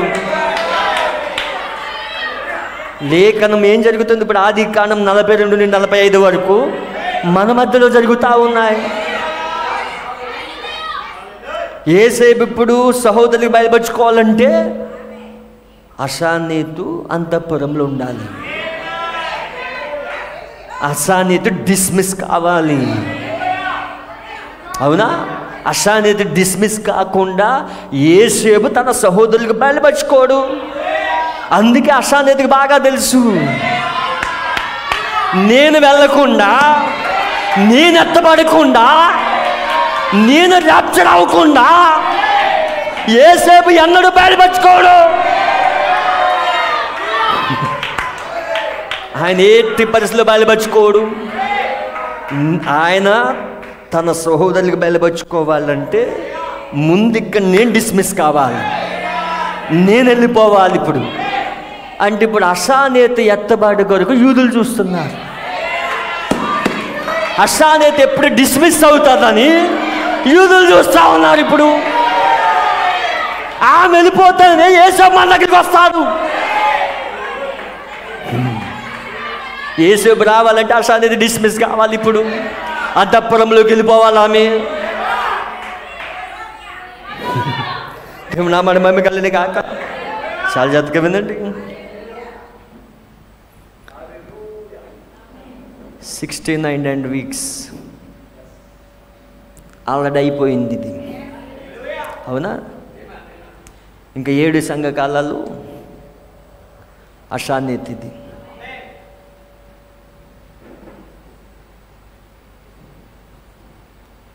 దేవుడు నామని మహిమగలను కాక. ఇంకా మిగిలింది 3.5 అర్ధవారం. ఓకే, ఇంకా మిగిలింది అర్ధవారం వాళ్ళకి. ఇప్పుడు అసానీతి ఇక్కడ డిస్మిస్ కావాలి. అందుకే అసానీతికి డిస్మిస్ కావాలంటే ఇప్పుడు అసానీతిలో ఆయన విత్తనాన్ని వేసేశాడు. ప్రకటన 10లో శిరస్సుగా దిగి వచ్చేశాడు. వివాహమైనది. వివాహం అక్కడ కాదు. యేసేపు తన సహోదరులకు బయలుపరుచుకునే ముందే యేసేపుకి అన్యరాలతో వివాహమైనది. ఛాయ నీడ చూడు. ప్రకటన 10లో వివాహమైనది. ప్రకటన 10 నమ్మకుండా నీవు ఎత్తబడలేవు. వివాహమైనది. ఎలియాజరు ఉండగానే ఇస్సాకుకి రిబ్కాకి వివాహమైనది. బోయాజుకి రూతుకి వివాహమైనది. కోత కోయవర్ల ముక్కుడు పరిచయం చేశాడు. ఏ ఛాయం తీసుకో, వివాహం జరిగింది. వివాహం మధ్యాకాశంలో కాదు, మధ్యాకాశంలో పెండ్లి వింది అక్కడ. వివాహం ఇక్కడ అయినది. అందుకే యేసేపు దిగొచ్చాడు.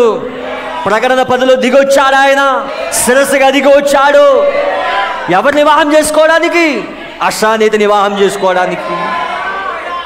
తన మనసులో ఉన్నదంతయు అశానీతి కుమ్మరించాడు ఆయన. దేవుడు నామమున మహిమ కలుగును గాక. 1948 నుండి ఇప్పటి వరకు లేఖనాలు ఏం జరుగుతున్నాయి? ఓకే,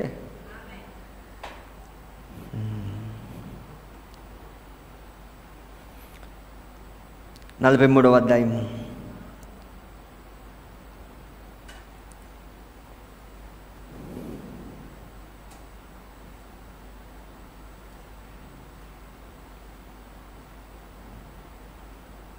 27వ వచనం.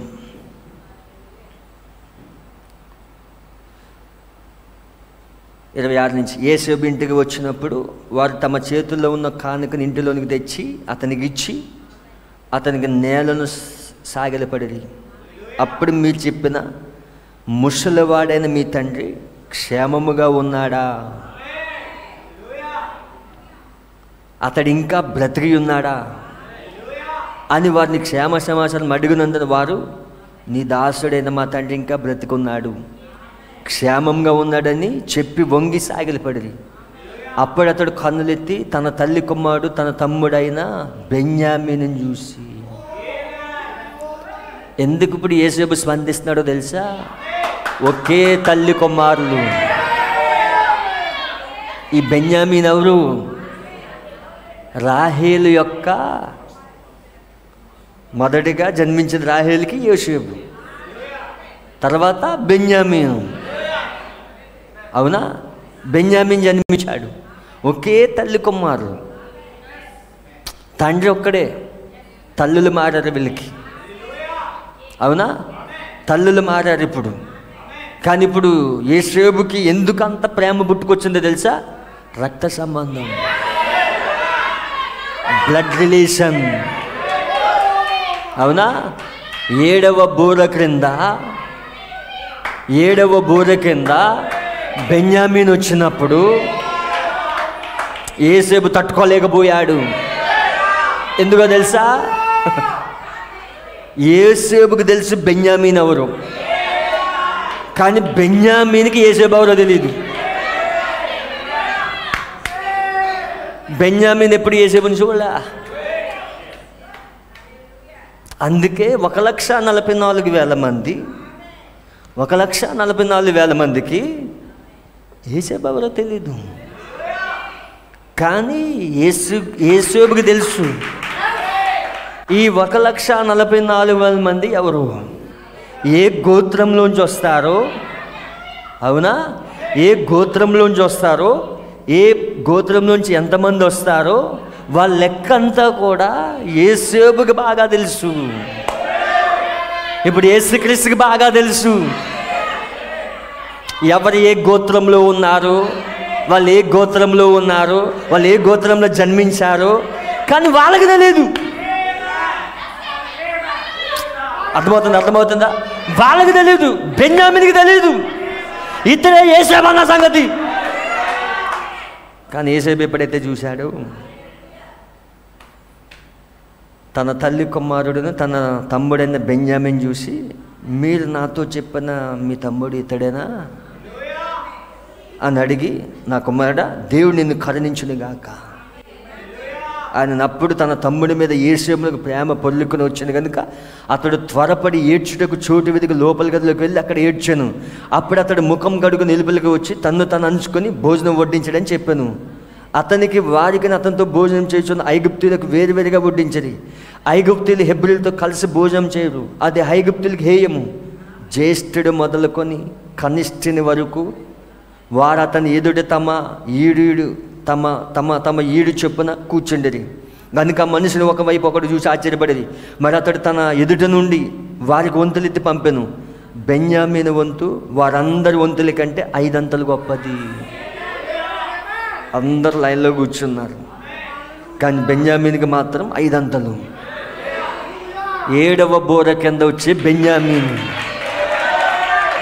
ఇప్పుడు ఈ బెన్యామీన్ ఎవరికి సాదృశ్యంగా ఉన్నాడు? మనకి యాంటీ టైప్, మనకి సాదృశ్యంగా ఉన్నాడు.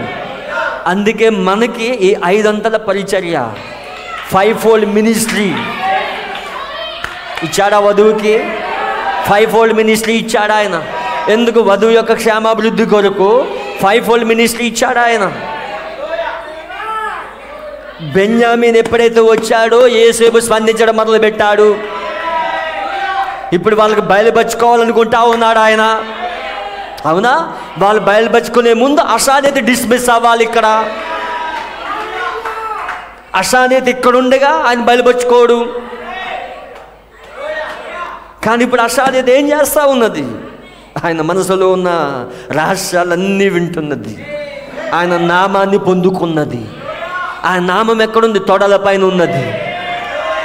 మరి ఒక భార్య మాత్రమే భర్త యొక్క తొడలు చూడగలదు. ఇప్పుడు ఆయన నామము ఆమె మాత్రమే చూడగలదు. ఇప్పుడు ఆ నామము ఆమె పైకి వస్తూ ఉన్నది. ఇప్పుడు ఆమె ఎవరు? శ్రీమతి యేసుక్రీస్తు. ఆయన నామాన్ని పొందుకుంటా ఉన్నది. అవునా? ఆయన నామాన్ని పొందుకుంటున్నది. వివాహమైంది. ప్రవక్త చెప్తున్నాడు మ్యారేజ్ సర్టిఫికేట్ కూడా ఉన్నది. ఉందా? Choosing the bride. చాలా జాగ్రత్తగా వినండి. Choosing the bride 1965. అందరు ఇక్కడే ఉన్నారా? ఇప్పుడు ఆదికాండం జరుగుతుందా మన మధ్యలో? యేసేపు జీవితంలో 7 పండుగలు ఉన్నాయా? 7 పండుగలు మాత్రమే కాదు, డానియేలు 70 వారాలు కూడా ఉన్నది. 45వ అధ్యాయం ఇది శ్రమల కాలంలో తన సహోదరులకి బయలుపరుచుకునుట. డానియేలు 70వ వారం చివరి అర్ధవారంలో తన సహోదరులకి బయలుపరుచుకునుట. డానియేలు 70 వారాలు కూడా యేసేపు జీవితంలో ఉన్నది. 7 ముద్రలు యేసేపు జీవితంలో ఉన్నాయి. 7 సంఘకాలాలు యేసేపు జీవితంలో ఉన్నాయి. బోరలు యేసేపు జీవితంలో ఉన్నాయి. 7వ బోర కిందే కదా యూదులకు బయలుపరుచుకునేది. 6 బోర్లు ఊదబడ్డాయి. అవునా? 6 బోర్లు ఇప్పటికే ఊదబడ్డాయి. 5-6 బోర్లు అంటే మొదటి ప్రపంచ యుద్ధం, రెండో ప్రపంచ యుద్ధం. 7వ బోర్ అంటే 3వ ప్రపంచ యుద్ధం. యేసేపు జీవితంలో అన్నీ ఉన్నాయా? సంఘకాలాలు ఉన్నాయి, ముద్రలు ఉన్నాయి, 7 పాత్రలు, 7 బోరలు ఉన్నాయి. అవునా? అన్నీ ఆయన జీవితంలో ఉన్నాయి. 1965 ఏప్రిల్ 29th తీసావా? నిమిషం.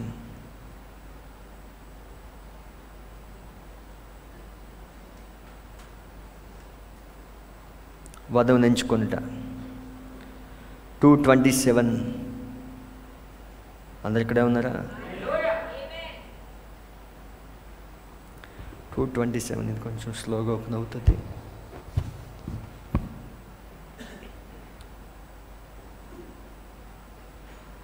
చాలా జాగ్రత్తగా ఉన్నాను.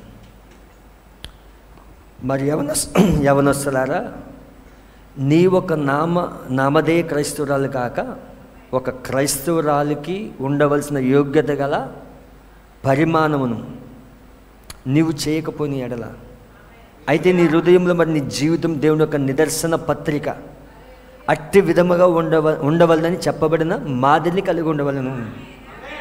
ఇంగ్లీష్లో చక్కగా ఉంది ఇది. And lady, if you cannot measure up to qualification of Christian, not as nominal Christian, but in your heart and your life is patterned exactly like God's marriage certificate. Here says it has to be. అవునా? అది marriage certificate. అది ఉందా మనకు marriage certificate? ఆయన వచ్చి వివాహం చేసుకున్నాడా లేదా? అవునా? ఏంటి మ్యారేజ్ సర్టిఫికెట్? మ్యారేజ్ సర్టిఫికెట్లు ఏముంటాయి? ఆయన పేరు, మన పేరు. అవునా? ఇప్పుడు అశానీతికి యేసేపు పేరు. అవునా? అశానీతికి యేసేపు పేరు ఇప్పుడు. అలాగే ప్రభువైన యేసుక్రీస్తుకి శ్రీమతి యేసుక్రీస్తు.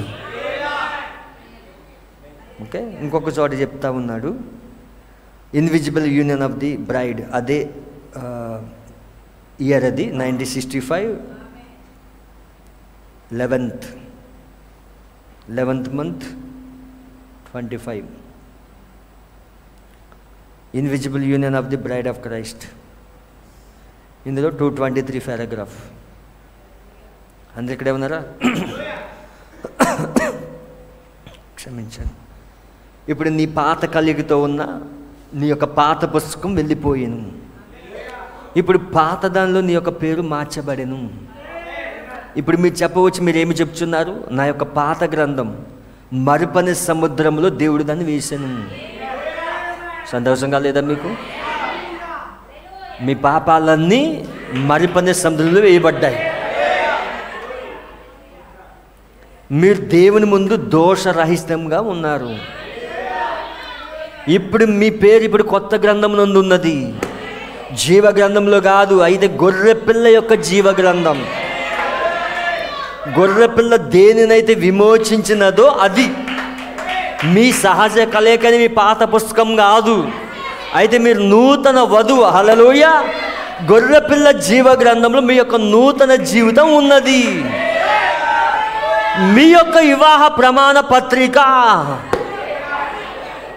మ్యారేజ్ సర్టిఫికేట్ అది. హల్లెలూయా. అక్కడే మీ యొక్క నిజమైన ఆది నుండి ఉన్న బీజం మిమ్మల్ని పట్టుకొనును. దేవుని నామమున మహిమ కలుగును గాక. ఇప్పుడు మీరు మన్నించుడే కాక మీరు నీతిమంతులుగా తీర్చబడి, మహిమ నీతిమంతులుగా తీర్చబడుట. మ్యారేజ్ సర్టిఫికేట్ ఉంది ఇప్పుడు, అవునా? అందుకే యేసేపు వచ్చి అశానీతిని వివాహం చేసుకున్నాడు. ప్రకటన 10 జరుగుతున్నది. ప్రకటన 10 జరిగింది, అవునా? ప్రకటన 10లో శిరస్సుగా దిగొచ్చాడు. ప్రకటన 10 ఏంటి? వివాహ మహోత్సవం. ప్రకటన 19 ఏంటి? వివాహ మహోత్సవం, అవునా? వివాహం చేసుకున్నాడు నిన్న ఆయన. ఏ లేఖనాలు జరిగినాయి చూడండి. ఆదికాండము 42 నుండి 45 వరకు ఇక్కడే జరుగుతూ ఉన్నది, అవునా? రూతు గ్రంథం 2-3 అధ్యాయాలు. నయోమి వచ్చింది, రూత్ వచ్చింది, అవునా? రూత్ వచ్చినప్పుడు బోయాజు పొలంలోకి వెళ్ళినప్పుడు, చాలా జాగ్రత్తగా వినండి. బోయాజు పొలంలోకి వెళ్ళినప్పుడు మొదటి చూపులోనే ప్రేమలో పడ్డాడు. రూతును చూసిన వెంటనే మొదటి చూపులోనే ప్రేమలో పడ్డాడు. బోయాజు డిసైడ్ అయిపోయాడు, ఈమె నా భార్య. అప్పుడు అడుగుతున్నాడు చీప్ రీపర్ని, ముఖ్యమైన కోత కోయవాణ్ణి, ఈమె ఎవరు? ఈమె నయోమితో పాటు వచ్చింది. మొదటి భర్త చనిపోయాడు, నీ మొదటి భర్త కూడా చనిపోయాడు. ఇప్పుడు బోయాజం చేసుకోవడం వలన నువ్వు కొత్తగా జన్మిస్తున్నావు. నూతన జన్మ వస్తా ఉన్నది ఇప్పుడు నీకు. నీ పాత జన్మ మరుపనే సముద్రంలో విసిరివేయబడింది. ఇప్పుడు బోయాజ్ వివాహం చేసుకుంటా ఉన్నది. ఆయన మొదటి చూపులోనే డిసైడ్ అయిపోయాడు. కోత కోయవారు ముఖ్య పని వాళ్ళు అడుగుతూ ఉన్నాడు, ఈమె ఎవరు? అతను పరిచయం చేశాడు. పరిచయం చేసింది ఎవరు? ఎలియాజరు. అక్కడ ముఖ్యమైన కోత పని వాళ్ళ ముఖ్యుడు ఈ రూతుని పరిచయం చేశాడు.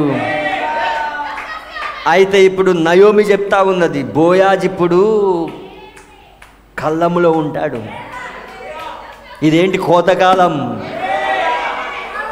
బోయాజ్ కళ్ళంలో ఉంటాడు.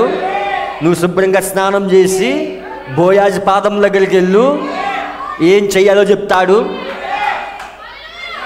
అక్కడేమో బోయాజ్ ఆల్రెడీ డిసైడ్ అయిపోయాడు, ఈమెనే నా భార్య. మొదటి చూపులోనే జగత్తు పునాది వెయ్యబడక మునిపే, లోక పునాదులు వెయ్యబడక మునిపే యేసుక్రీస్తు డిసైడ్ అయిపోయాడు, ఈమె నా భార్య అని. అవునా? మనందరం యేసుక్రీస్తు భార్యము. కానీ ఎవరు పరిచయం చేశారు? కోత కోయవారిలో ముఖ్యుడు. ఈ వర్తమానం వస్తే కానీ సాయంకాల సమయంలో అక్కడ ఇస్సాకును కూడా, సాయంకాల సమయంలో ఎలియాజరు రిబ్కాని పరిచయం చేస్తూ ఉన్నాడు. అవునా? మరి ఇస్సాకు రిబ్కా ఎక్కడికి వెళ్ళారు? సారా ఉన్న గుడారంలోకి.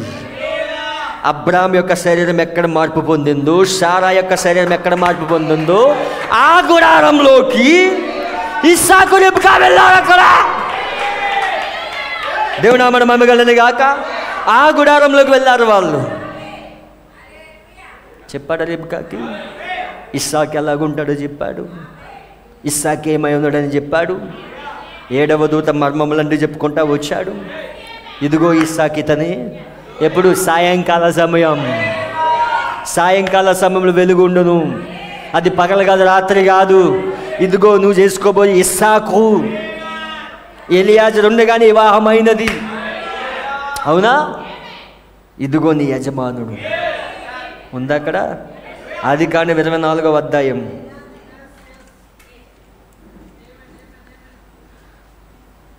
63వ వచనం. సాయంకాలమున 63 మేఘం ఎప్పుడు వచ్చింది? 63 సాయంకాల సమయం. అవునా? సాయంకాల సమయం విశాఖ పొలంలో ధ్యానింప బయలు వెళ్ళి కన్నులెత్తి చూసినప్పుడు ఒంటెలు వచ్చి చుంటుంది. రెబెకా కన్నులెత్తి ఇస్సాకును చూసి ఒంటి మీద దిగి మనల్ని ఎదుర్కొనుటకు పొలంలో నడిచి వచ్చుచున్న ఆ మనుషుడు ఎవరని దాసుని అడగగా, ఎవరిని అడిగింది? ఎలియాజర్ని అడిగింది. ఎవరు మనుషుడు వస్తున్నాడు? ఆయన ఎవరు? అతడు. ఎలియాజర్ చెప్తున్నాడు ఏమని? ఇతడు నీ యజమానుడు. ఎవరు నీ యజమానుడు? ఎవరు ఇప్పుడు? ఇతడు మన యజమానుడు. 65లో ఎలియాజర్కి బయలుపరచబడింది. 63లో ఎలా వచ్చాడు ఈయన? మేఘం ఎలా వచ్చింది? కానీ 65లో ఎప్పుడైతే మేఘం తిప్పబడిందో అదెవరో కాదు, క్రీస్తు అయి ఉన్నాడు. అవునా? ఇప్పుడు మీ యజమానుడు ఎవరైనా? మన యజమానుడు ఆయన. 65లో బయలుపరచబడింది యజమానుడని. అవునా? ఇప్పుడు ఇస్సాకు రెబెకా సారా యొక్క గుడారంలో టెంట్లోకి వెళ్ళారు. ఏం జరిగింది? ఆ టెంట్లో అబ్రాహాం శరీరం మార్చబడింది, సారా శరీరం మార్చబడింది. అక్కడే ఇస్సాకు రెబెకా వెళ్ళారు. మరి ఇప్పుడు రెబెకా ఏం పొందుకోబోతుంది? శరీర మార్పు. అవునా? శరీర మార్పు పొందుకోబోతా ఉన్నది. ఇప్పుడు బోయాజు ఎప్పుడైతే మొదటి చూపులోనే ప్రేమలో పడ్డాడు, ఇప్పుడు నయోమి పంపిస్తూ ఉన్నది. రూతు గ్రంథం.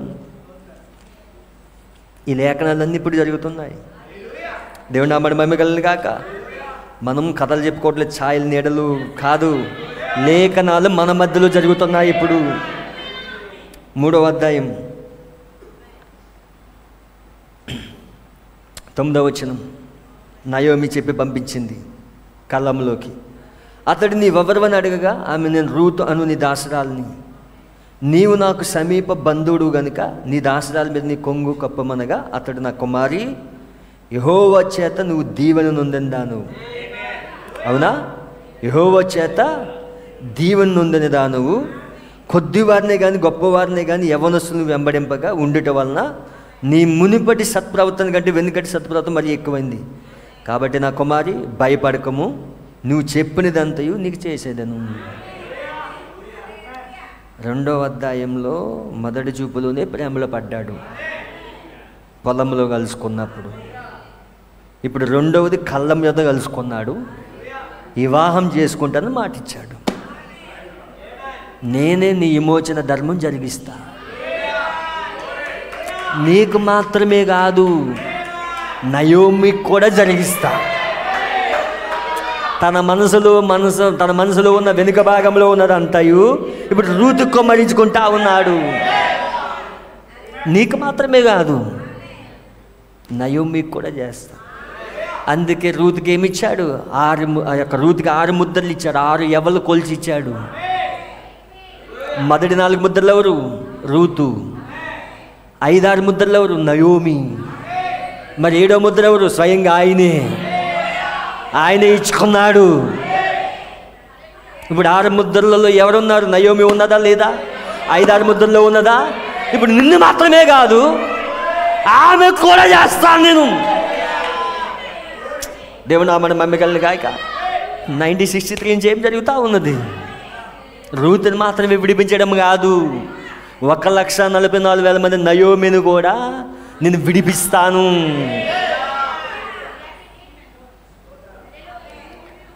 ఇంతకుముందు చెప్పుకున్న దానికన్నా లేఖనాలు తరబడుతున్నాయా లేదా? అవునా? దేవుని నామమున మహిమ కలుగును గాక. మరి మరలా ఎక్కడ కలుసుకున్నాడు? పట్టణ గవిని యొద్ద కలుసుకున్నాడా? రూతుని విడిపించాడు. ఇప్పుడు విడిపించాడా లేదా? విడిపించాడా? రూతుకి విమోచన ప్రణాళిక అంతా బయలుపరిచాడు. ఇప్పుడు రూతు విమోచించబడింది. వివాహం చేసుకున్నాడు రూతుని. ఏ ఎలిమెలకు స్వాస్థ్యమైతే విడిపించాడో ఆ ఎలిమెలకు స్వాస్థ్యములోనే బోయాజు ఉన్నాడు, రూత్ ఉన్నది, నయోమి ఉన్నది. మరి 1000 ఏళ్ల పరిపాలనలో రూత్ ఉంటుంది, నయోమి ఉంటుంది, బోయాజు ఉంటాడు. అవునా? 1000 ఏళ్ల పరిపాలన ఎవరు ఉండబోతున్నారు? మన బోయాజు ఉండబోతున్నాడు, రూత్ ఉండబోతుంది, మనమే. నయోమి 1,44,000 మంది. ఆ పిరమిడ్ పట్టణంలో ఎవరు ఉంటారు? మీకు తెలుసా పిరమిడ్ పట్టణంలో ఎవరు ఉంటారు? చాలా జాగ్రత్తగా వినండి. ఇది పిరమిడ్ పట్టణం. దీనికి 4 మూలలు ఉంటాయి, స్క్వేర్. అవునా? దీనికి 4 మూలలు ఉంటాయి పిరమిడ్కి, చతురస్రం. అవునా? చూడండి ఇక్కడ, ఇవి ఏమిటి? ఇవి గోడలు, ఇవి గోడలు. అవునా? ఇక్కడ ఎవరు ఉంటారంటే 1,44,000 మంది గాడ్స్గా ఉంటారు. కానీ లోపల ఉండేది ఎవరంటే రూత్ ఉంటుంది. అదే పిరమిడ్ పట్టణంలో రాజగదిలో రాజు రాని ఉంటారు. దేవుని నామమున మహిమ గాక. ఇదిగో రాజుకది కింగ్ ఛాంబర్. కింగ్ ఛాంబర్లో ఎవరు ఉంటారు? రాణి, రాజు ఉంటారు. అందుకే ఆయన తలరాయిగా దిగొచ్చాడు. అందుకే హాను కట్టినప్పుడు తలరాయి లేదు, ఇప్పుడు తలరాయిగా దిగి వచ్చాడు ఆయన. లోపల ఉండేది రాణి, రాజు ఉంటారు. ఆ గోడలు ఆ యొక్క బయట ఎవరు ఉంటారు? 1,44,000 మంది గాడ్స్గా ఉండబోతున్నారు, దాసులుగా ఉండబోతున్నారు. వాళ్ళు దాసులు అంటారు. అయితే మనం కుమారులు కుమార్తెలం. ఏమి ప్రణాళిక అండి! ఇప్పుడు ఈ లేఖనాలన్నీ మన మధ్యలో జరుగుతూ ఉన్నాయి. ఆదికాండం 42 నుంచి 45 వరకు మన మధ్యలో జరుగుతుంది. రూతు గ్రంథం మన మధ్యలో జరుగుతూ ఉన్నది. అవునా? జరుగుతూ ఉందా లేదా? జకరియా గ్రంథం మన మధ్యలో జరుగుతూ ఉన్నది. మత్తయి 24వ అధ్యాయం మన మధ్యలో జరుగుతూ ఉంది. అంజూరపు చెట్టు చిగురించినప్పుడు వసంతకాలం సమీపమైంది అన్నాడు ఆయన. ప్రకటన 10 మన మధ్యలో జరుగుతూ ఉన్నది. ప్రకటన 19 మన మధ్యలో జరుగుతాయి. ఈ లేఖనాలన్నీ మన మధ్యలో జరుగుతున్నాయి. ఆ లేఖనాలు చూడటమే వర్తమానం, ఆ లేఖనాలు పట్టుకోవడమే వర్తమానం. మన వినికుడులో మన కాలంలో నెరవేర్పు జరుగుతూ ఉన్నాయి. ఈ దినంలో ఈ లేఖనం నెరవేరింది అన్నాడు ఆయన. మరి ఇప్పుడు వధువు జీవితంలో ఈ లేఖనాలన్నీ ఏంటి? ఇప్పుడు మన కాలంలో శరీరధారి అయి మన మధ్యలో జరుగుతున్న లేఖనాలు ఇవి. అందుకే ఇప్పుడు ఆ యుద్ధం ఏం భయం లేదు. ఎందుకు భయం లేదో తెలుసా? ఆ యుద్ధం ఎందుకు జరుగుతుందో తెలుసు. కానీ వాళ్ళు దేనికోసం చూస్తున్నారో తెలుసా? అశానీతి ఎప్పుడు వెళ్తుంది, ఎప్పుడు అశానీతి డిస్మిస్ అవుతుంది. వాళ్ళు వాగ్దాన దేశం వచ్చి ఉన్నారు. వాళ్ళు 1948 నుండి వస్తూనే ఉన్నారు, 2023 వరకు వస్తూనే ఉన్నారు. దేవుడు ఇంకా కృప పొడిగిస్తే ఇంకా వస్తూనే ఉంటారు. కానీ ఎప్పుడైతే అశానీతి డిస్మిస్ అయిందో, అంతఃపురంలోకి వెళ్ళిపోయిందో, ఇప్పుడు యేసేబా పెండ్లి విందులో నుండి మధ్యలో జారుకొని యూదుల యొద్దకు వచ్చి బయలుపరుచుకుంటాడు. అవునా? దేవుని నామమున మహిమ కలుగును గాక. హల్లెలూయా. అందుకే ఇప్పుడు బెన్యామీన్ చూసినప్పుడు యేసేబు హృదయం తట్టుకోలేకపోయింది. అవునా? ఒకే తల్లి కుమారులు వెళ్ళు. దేవుని నామమున మహిమ కలుగును గాక. చూడండి ఇక్కడ 44:3 నేను ముగిస్తాను. ఇంకా యేసేబా మనుషులు గోడిని పట్టినంత 3 తెల్లవారినప్పుడు ఆ మనుషులు తమ గాడిలతో కూడా పంపివేయబడి వారు ఆ పట్టణం నుండి బయలుదేరి ఎంతో దూరం వెళ్ళక మునుపు యేసేబు తన గృహ నిర్వాహకం చూసి, నువ్వు లేచి ఆ మనుషులు వెంటబడి వెళ్ళి వారిని కలుసుకొని, మీరు మేలుకు కీడి చేయనేలా దేనితో నా ప్రభు పానం చేయను, దేనివల్ల తన సకనములు చూచునో అది ఇదే కదా, మీరు దీన్ని చేయడం వల్ల కాని పని చేస్తారని వారితో చెప్పమనను. అతడు వారిని కలుసుకొని ఆ మాటలు వారితో చెప్పినప్పుడు వారు, మా ప్రభు ఇట్లు మాట్లాడనేలా ఇట్టి పని చేయడం నీ దాసులకు దూరం అగును గాక, ఇదిగో మా గోనెల మూతల్లో మాకు దొరికిన రోకలు కానాను దేశంలో తిరిగి తీసుకుని వచ్చితిమి. నీ ప్రభు ఇంటిలో నుండి మేము ఎండినైన బంగారం ఎట్లు దొంగలితము. నీ దాసులు ఎవరి యొద్ద అది దొరికనో వాడు చచ్చునిగాక. మరి మేము మా ప్రభువునకు దాసులుగా ఉండుమని అతనితో అనిరి. అందుకు మంచిది, మీ చెప్పినట్టే కానీడి. ఎవని యొద్ద అది దొరికనో అతడే నాకు దాసుడగునగును. అయితే మీరు నిర్దోషులగుదరని చెప్పాను. అప్పుడు వారు త్వరపడి ప్రతివాడు తన గోనెని క్రిందికి దించి దాన్ని విప్పెను. అతడు పెద్దవాడు మొదలుకొని చిన్నవాని వరకు వారిని చూడగా ఆ గిన్నె బెన్యామీను గోనులో దొరికెను. ఏంటా గిన్నెది? వెండి గిన్నె. యేసేబు ఆ గిన్నెలో, వెండి గిన్నె 2వ వచనం ఉంటుంది, కనిష్ఠుని గోనె మూతలో తన వెండి గిన్నెని అతని ధాన్యపు రోకలు పెట్టమని తన గృహ నిర్వాహక ఆజ్ఞాపింపగా యేసేబు చెప్పిన మాట చెప్పున అతడు చేశాను.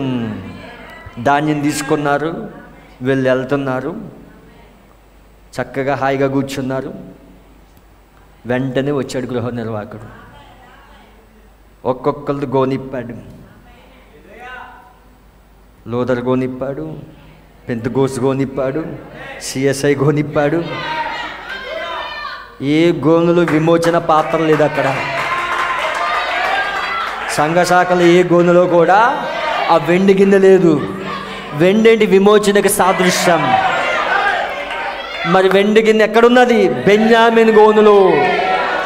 బెన్యామీన్ ఎవరిప్పుడు? మనకి యాంటీ టైప్. మనకి అవునా? బెన్యామీన్ మనకి సాదృశ్యంగా ఉన్నాడు. సంఘ శాఖలు ఎక్కడ కూడా విమోచన లేదు. విమోచన ప్రణాళికలు బోధించలేరు వాళ్ళు. యేసుక్రీస్తు రక్తం కాచాడు మొదటి దాకానే బోధిస్తారు వాళ్ళు. అవునా? విమోచన అక్కడతో అయిపోలేదు, విమోచన ప్రారంభమైంది అక్కడ. కానీ విమోచన ప్రణాళిక ఎవరి దగ్గర ఉన్నది? బెన్యామీన్ గోనులో ఉన్నది. బెన్యామీన్ సంచిలో ఉన్నది. బెన్యామీన్ ఎవరు? వధువుకి సాదృశ్యంగా ఉన్నాడు. అవునా? మరి ఇప్పుడు బెన్యామీన్ ఎవరు? అందుకే మొదటి చూపులోనే ప్రేమించాడు. అందుకే మనల్ని చూసినప్పుడు ఆయన చలించిపోయాడు. అక్కడ ఏడవ బోర కింద బెన్యామీన్ చూసినప్పుడు చలించిపోతే, ఇక్కడ 7వ ముద్ర కింద ఈ వధువుని చూసినప్పుడు ఆయన స్పందించడం ప్రారంభించాడు. దేవుని నామమున మహిమ కలుగును గాక. ఇప్పుడు వెండి విమోచన. ఇప్పుడు బెన్యామీన్ ఎక్కడ తీసుకెళ్లారు? యేసేబు దగ్గరికి. బెన్యామీన్ యేసేబు దగ్గరే ఉండాలి. మరి వధువు ఎక్కడ ఉండాలి? యేసేబు దగ్గర, రాజగదిలో ఉండాలి. అవునా? 45 అధ్యాయంలో బయలుపరుచుకుంటున్నాడు ఆయన. ఈ అధ్యాయాలు ఎప్పుడు చదివినా వండర్ఫుల్, చాలా అద్భుతంగా ఉంటాయి. అప్పుడు యేసేబు తన యొద్ద నిలిచిన వారందరి ఎదుట తను అనుసుకున్న జాలక నా యొద్ద నుండి ప్రతి మనుషులు వెలుగు పంపివేయడని బిగ్గరగా చెప్పను.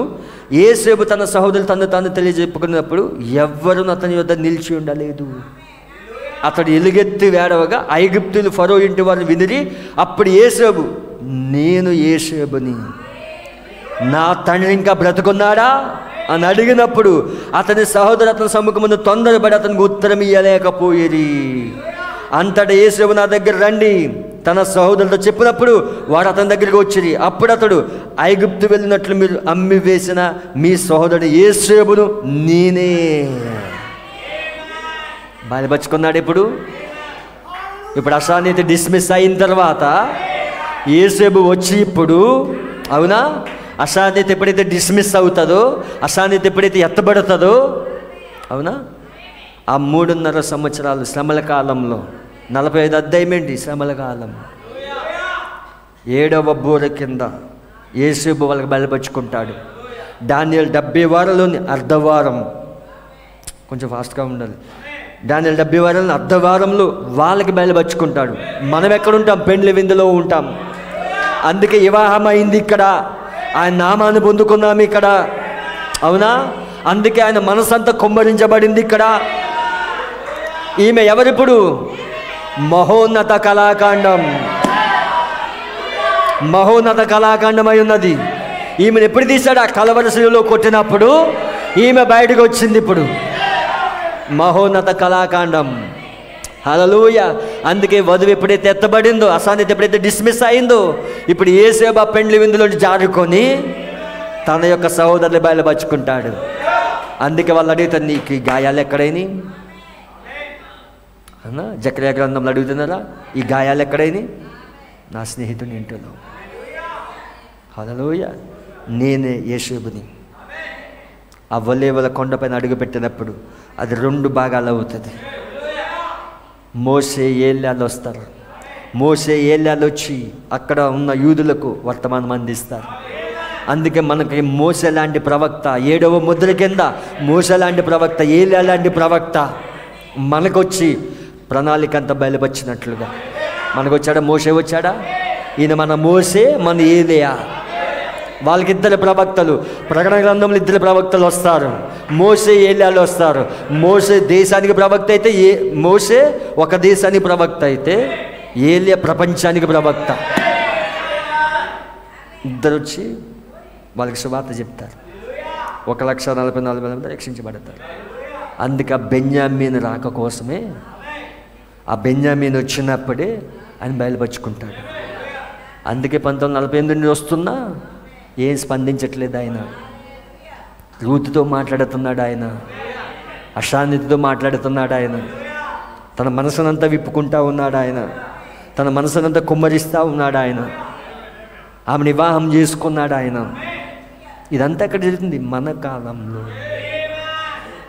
అందుకే ఇప్పుడు ఇజ్రాయెల్ ఏం చేస్తున్నారు? 48 నుండి ఆ దేశాన్ని శ్వాసాన్ని బచ్చుకుంటూ ఉన్నారు. ఇప్పుడు గాజా కూడా వారి చేతికి వచ్చేస్తుంది. ఇంకా రావాల్సిందేంటి? అల్-అక్సా మసీద్, ఆ యొక్క ఓమర్ మసీద్ ఉన్న ప్రాంతం ఎప్పుడైతే వాళ్ళ చేతికి వచ్చిందో మందిరం కడతారు. అక్కడ 3వ మందిరం అక్కడ కట్టబడుతున్నది. అవునా? 3వ మందిరం కట్టబడినప్పుడు, అందుకే ఇప్పుడు చాలా జాగ్రత్తగా వినండి, పోపు ఇప్పుడు ఎంటర్ అవుతాడు. ఎందుకో తెలుసా? పోపుకి యూదులతో పని ఉన్నది. ఇప్పుడు పోపు ఇప్పుడు పోపు యూదులతో ఎంటర్ అయ్యి వాళ్ళతో సంధి చేసుకుంటాడు, వాళ్ళతో నిబంధన చేసుకుంటాడు. నిబంధన జరిగినప్పుడు వధువు ఇక్కడ ఉండదు. చెప్పాడా మొదటి ముద్రలో ఆయన? వధువు ఎక్కడికి వెళ్తుంది? అంతఃపురంలోకి. ఇప్పుడు సూపర్ మ్యాన్ వస్తాడు. ఇప్పుడు నిబంధన చేసుకుంటాడు, అక్కడ మందిరం కట్టబడుతుంది.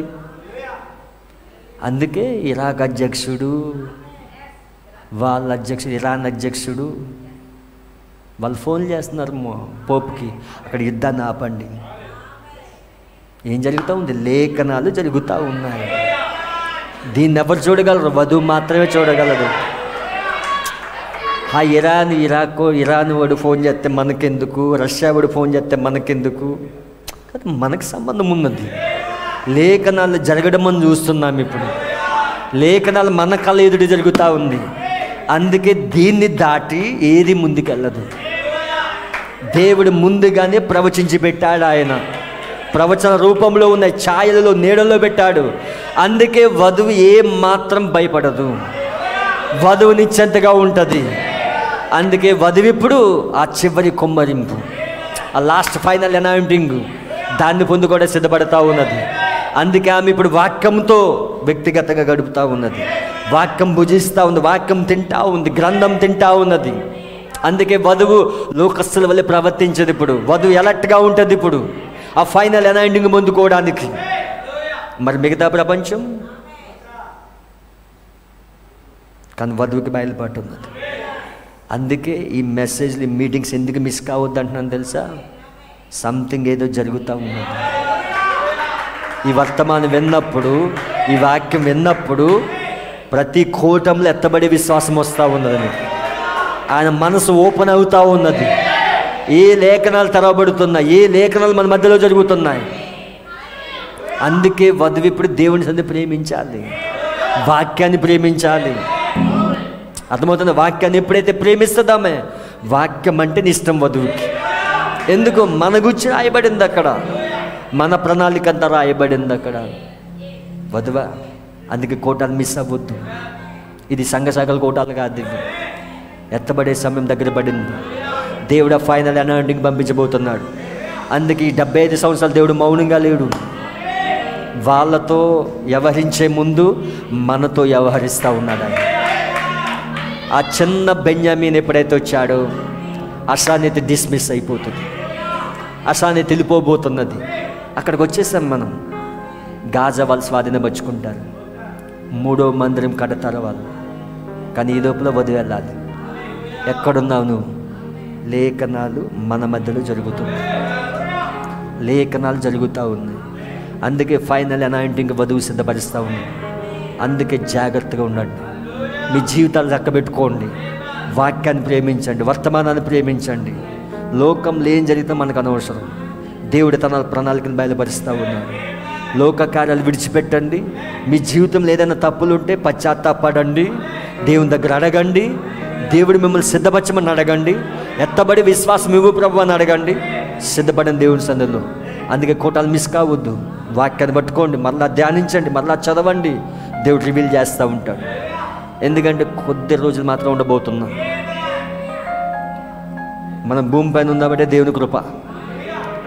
ఇవి కొన్ని సంవత్సరాలు మాత్రం ఉండం, సంవత్సరాలు అయితే ఉండం. దేవుడు కృప పొడిగిస్తే అంతే, ఎంతవరకు ఉంటుందో అంతవరకు. కానీ ఫైనల్గా వచ్చేసినాయి అన్నీ సిద్ధమవుతూ ఉన్నాయి. అక్కడ ఇజ్రాయెల్ కదిలించబడుతూ ఉంది. బెన్యామీన్ మేల్కొంటున్నాడు. అక్కడ 1,44,000 మంది మేల్కొంటూ ఉన్నారు. అది కానీ వధువు ఎత్తబడి కొరకు వాళ్ళు చూస్తున్నారు. ఈమె ఎత్తబడాలని వాళ్ళ కోరుకుంటా ఉన్నారు. అవునా? ఈమె సిద్ధపడాలని ఈమె కోరుకుంటా ఉన్నది.